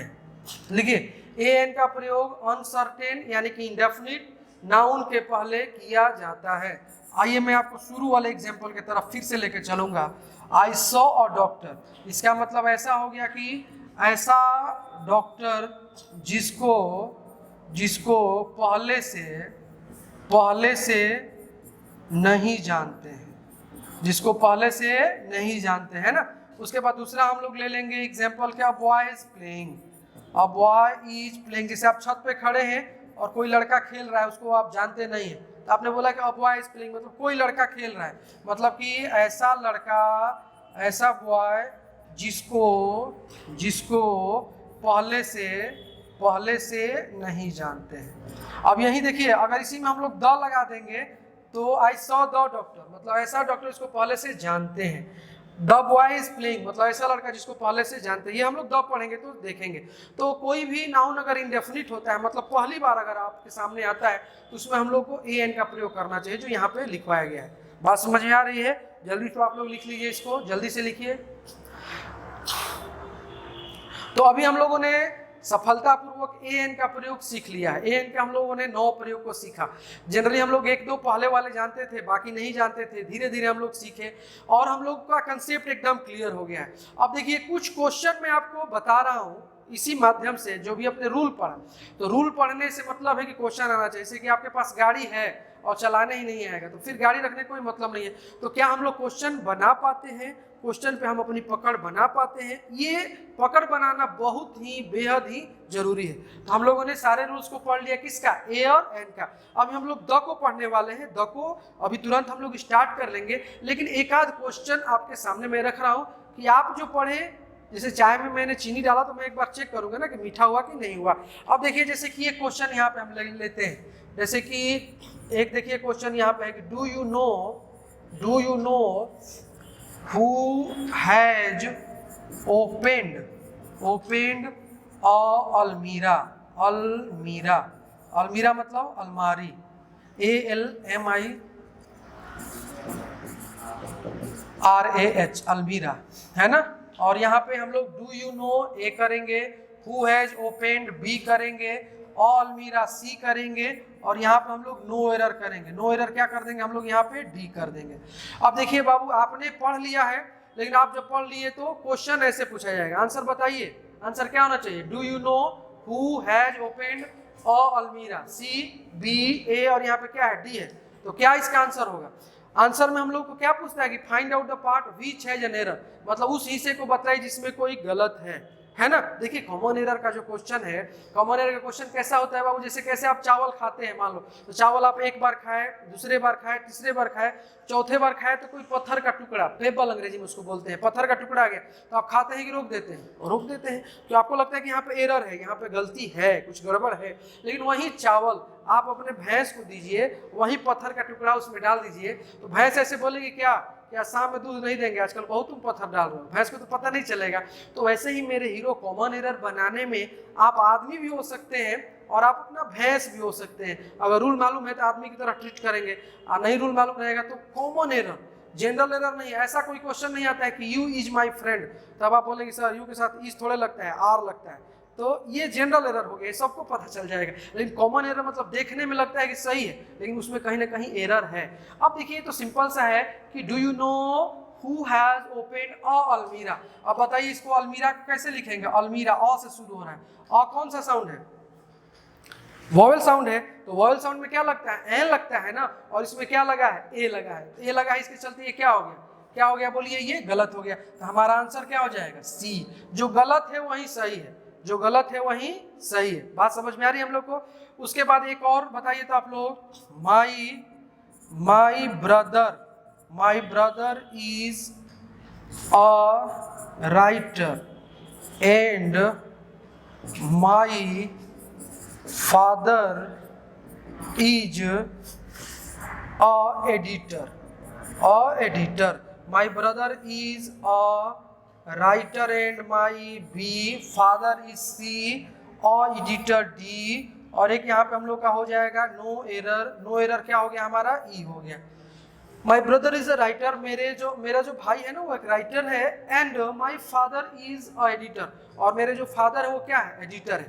तो इसमें ये देखिए ऐसे ही सवाल पूछेगा, एन से जुड़ा हुआ ये क्वेश्चन है। अब यहाँ पे पढ़ेंगे बड़े प्यार के साथ, तो राइटर के पहले ए लगा है, तो राइटर में र से शुरू हो रहा है, ये लगेगा, बिल्कुल सही है। लेकिन आगे आएंगे तो एडिटर, एडिटर कैसे लिखेंगे बाबू, एडिटर, ए से शुरू हो रहा है। जब ए से शुरू हो रहा है तो इसके पहले क्या लगेगा, एन लगेगा ना, क्या लगेगा, एन, और इसमें ये दिया है तो आंसर क्या हो जाएगा, डी। तो हम लोग को एमआर सीट जब मिलता है तो ऐसे लिखा रहेगा A B C D E. अब तो सब एग्जाम ऑनलाइन होने लगा, लेकिन एमआर सीट है तो हम लोग का आंसर क्या हो गया, डी। तो हम लोग इसको डी पे क्या करेंगे, क्लिक कर लेंगे ऐसे कि हमारा आंसर क्या हो गया जी, यहाँ पे ये डी आंसर हो गया। बोलिए बात समझ में आ रही है। ऊपर इंस्ट्रक्शन में लिखा रहता है कि find out the part which है एन एरर। और जो भी हम लोग का एसएससी बैंकिंग का जो भी एग्जाम होता है वन डे, अभी सीटी पैटर्न पे सारे एग्जाम होने वाले हैं, तो उसमें जो भी कॉमन एरर आता है तो एक बात और भी लिखा रहता है कि पंक्चुएशन शुड बी इग्नोर्ड, यानी कि फुल स्टॉप, कॉमा या साइन ऑफ एक्सक्लेमेशन या साइन ऑफ इंट्रोगेशन है, तो इसके चलते हम लोगों को गलती नहीं बताना होता है। उसमें साफ साफ एग्जाम में लिखा रहता है कि पंक्चुएशन शुड बी इग्नोर्ड। हालांकि जो डिफेंस लेवल का एग्जाम है तो उसमें ये नहीं लिखा रहता है, उसमें पंक्चुएशन संबंधी भी क्वेश्चन पूछे जाते हैं, क्योंकि डिफेंस के सिलेबस में पंक्चुएशन भी पढ़ना है। लेकिन अगर जनरली देखा जाए एसएससी या फिर बैंकिंग को या फिर कैट मैट जेट को देखा जाए तो उसमें इस तरह के कोई भी मतलब कि प्रावधान नहीं है कि पंक्चुएशन से भी सवाल पूछे जाते हैं। ये नहीं कि साइन ऑफ इंट्रोगेशन नहीं है तो उसके चलते गलत हो गया। साफ लिखा रहता है कि find out the part which has an error, उसके बाद उसमें लिखा रहता है कि इग्नोर पंक्चुएशंस, मतलब पंक्चुएशंस हम लोग को नहीं देखना होता है। तो ऐसे कंसेप्ट को क्लियर करना है। देखो कंसेप्ट जब क्लियर रहेगा बाबू तो हम लोग जब सेंटेंस को पढ़ेंगे तो हम लोग अपने आप उस रूल के पास पहुंच जाएंगे। जैसे कि हजारों गाय के बीच में अगर बछड़े को छोड़ दिया जाए तो वो अपनी माँ के पास चला जाता है, लेकिन हम लोग को सब गाय देखने में एक जैसी लगती है। तो सब क्वेश्चन देखेंगे तो इंग्लिश का ही ABCD से सब बना होगा, लेकिन सबका रूल अलग है, सबका सेंस अलग है, सबका लॉजिक अलग है। तो जितना हम लोग प्यार के साथ, ईमानदारी के साथ, मेहनत के साथ पढ़ेंगे, उतने ईमानदारी और प्यार के साथ हम लोग क्वेश्चन को क्या करेंगे, बनाने लगेंगे। इंग्लिश जो हम लोग को बहुत मुश्किल लगते आ रहा है वो हम लोग को अब क्या लगने लगेगा, आसान। लेकिन हम लोग ईमानदारी के साथ पढ़ेंगे तब, केवल खाना पूर्ति करेंगे कि 10 से 12 पहुंचे, चले आए, कॉपी रखे, फिर अगले क्लास में 10 से 12 गए, ऐसे नहीं। मन से पढ़िए। दुनिया का कोई भी काम अगर आप मन से करते हैं तो माय डियर फ्रेंड वो बिल्कुल अलग होता है और वो रिजल्ट ओरिएंटेड होता है। जैसे हम लोग 14 जनवरी को एक फेस्टिवल मनाते हैं, खिचड़ी, जिसको दही चूड़ा बोलते हैं। तो आपके घर में अक्सर शनिवार को खिचड़ी बना करता है, लेकिन उस दिन का जो खिचड़ी बनता है वो रोज के खिचड़ी से अलग होता है। क्यों होता है? क्योंकि हमारी घर की जो माता होती है, हमारी बहन होती है या आपकी जो भाभी होती है ना, बिहार में भौजी भी बोलते हैं, तो वो बड़े मन के साथ बनाती है। मटर डालेंगी, मसाला डालेंगी, मतलब 3 बजे शाम से ही खिचड़ी का प्रोग्राम चलेगा। तो उस दिन का खिचड़ी जस्ट लाइक रेस्टोरेंट का खाना, रोज का खिचड़ी जस्ट लाइक मेडिसिन। अभी शनिवार को आप पढ़ के जाएंगे ना, मम्मी से बोलेंगे क्या बना है, तो मम्मी बोले खिचड़ी, तो बोलेंगे मम्मी खिचड़ी क्यों, है ना, ऐसा टेंशन हो जाता है। लेकिन उस दिन खिचड़ी हम लोग बढ़िया से खाते हैं, क्योंकि मन से आपने काम किया है। तो दुनिया का कोई भी काम अगर आप मन से करेंगे तो उसका रिजल्ट अच्छा होगा। तो आप पढ़ेंगे, आप जानते हैं, आप अपने छोटे भाई को समझाएंगे ना पढ़ाई के बारे में तो वो रोने लगेगा, बोलेगा भैया कल से हम बढ़िया से पढ़ेंगे। लेकिन दुनिया में सबसे मुश्किल काम है खुद को समझाना। तो जब जो मैंने कंसेप्ट बताया, अभी मैंने आपको 9 कंसेप्ट AN के बारे में बताया, ये 9 कंसेप्ट आपको बढ़िया से पढ़ना है। और ये सारे कंसेप्ट जब आप जान जाते हैं तो फिर कोई भी क्वेश्चन ऐसा नहीं होगा कि आपसे नहीं बनेगा। दैट्स क्लियर ना। अब हम लोग द के बारे में पढ़ेंगे। हमारा जो डेफिनिट आर्टिकल है हम लोग द के बारे में अब पढ़ेंगे, ठीक है ना। That's clear. अब हम लोग द के बारे में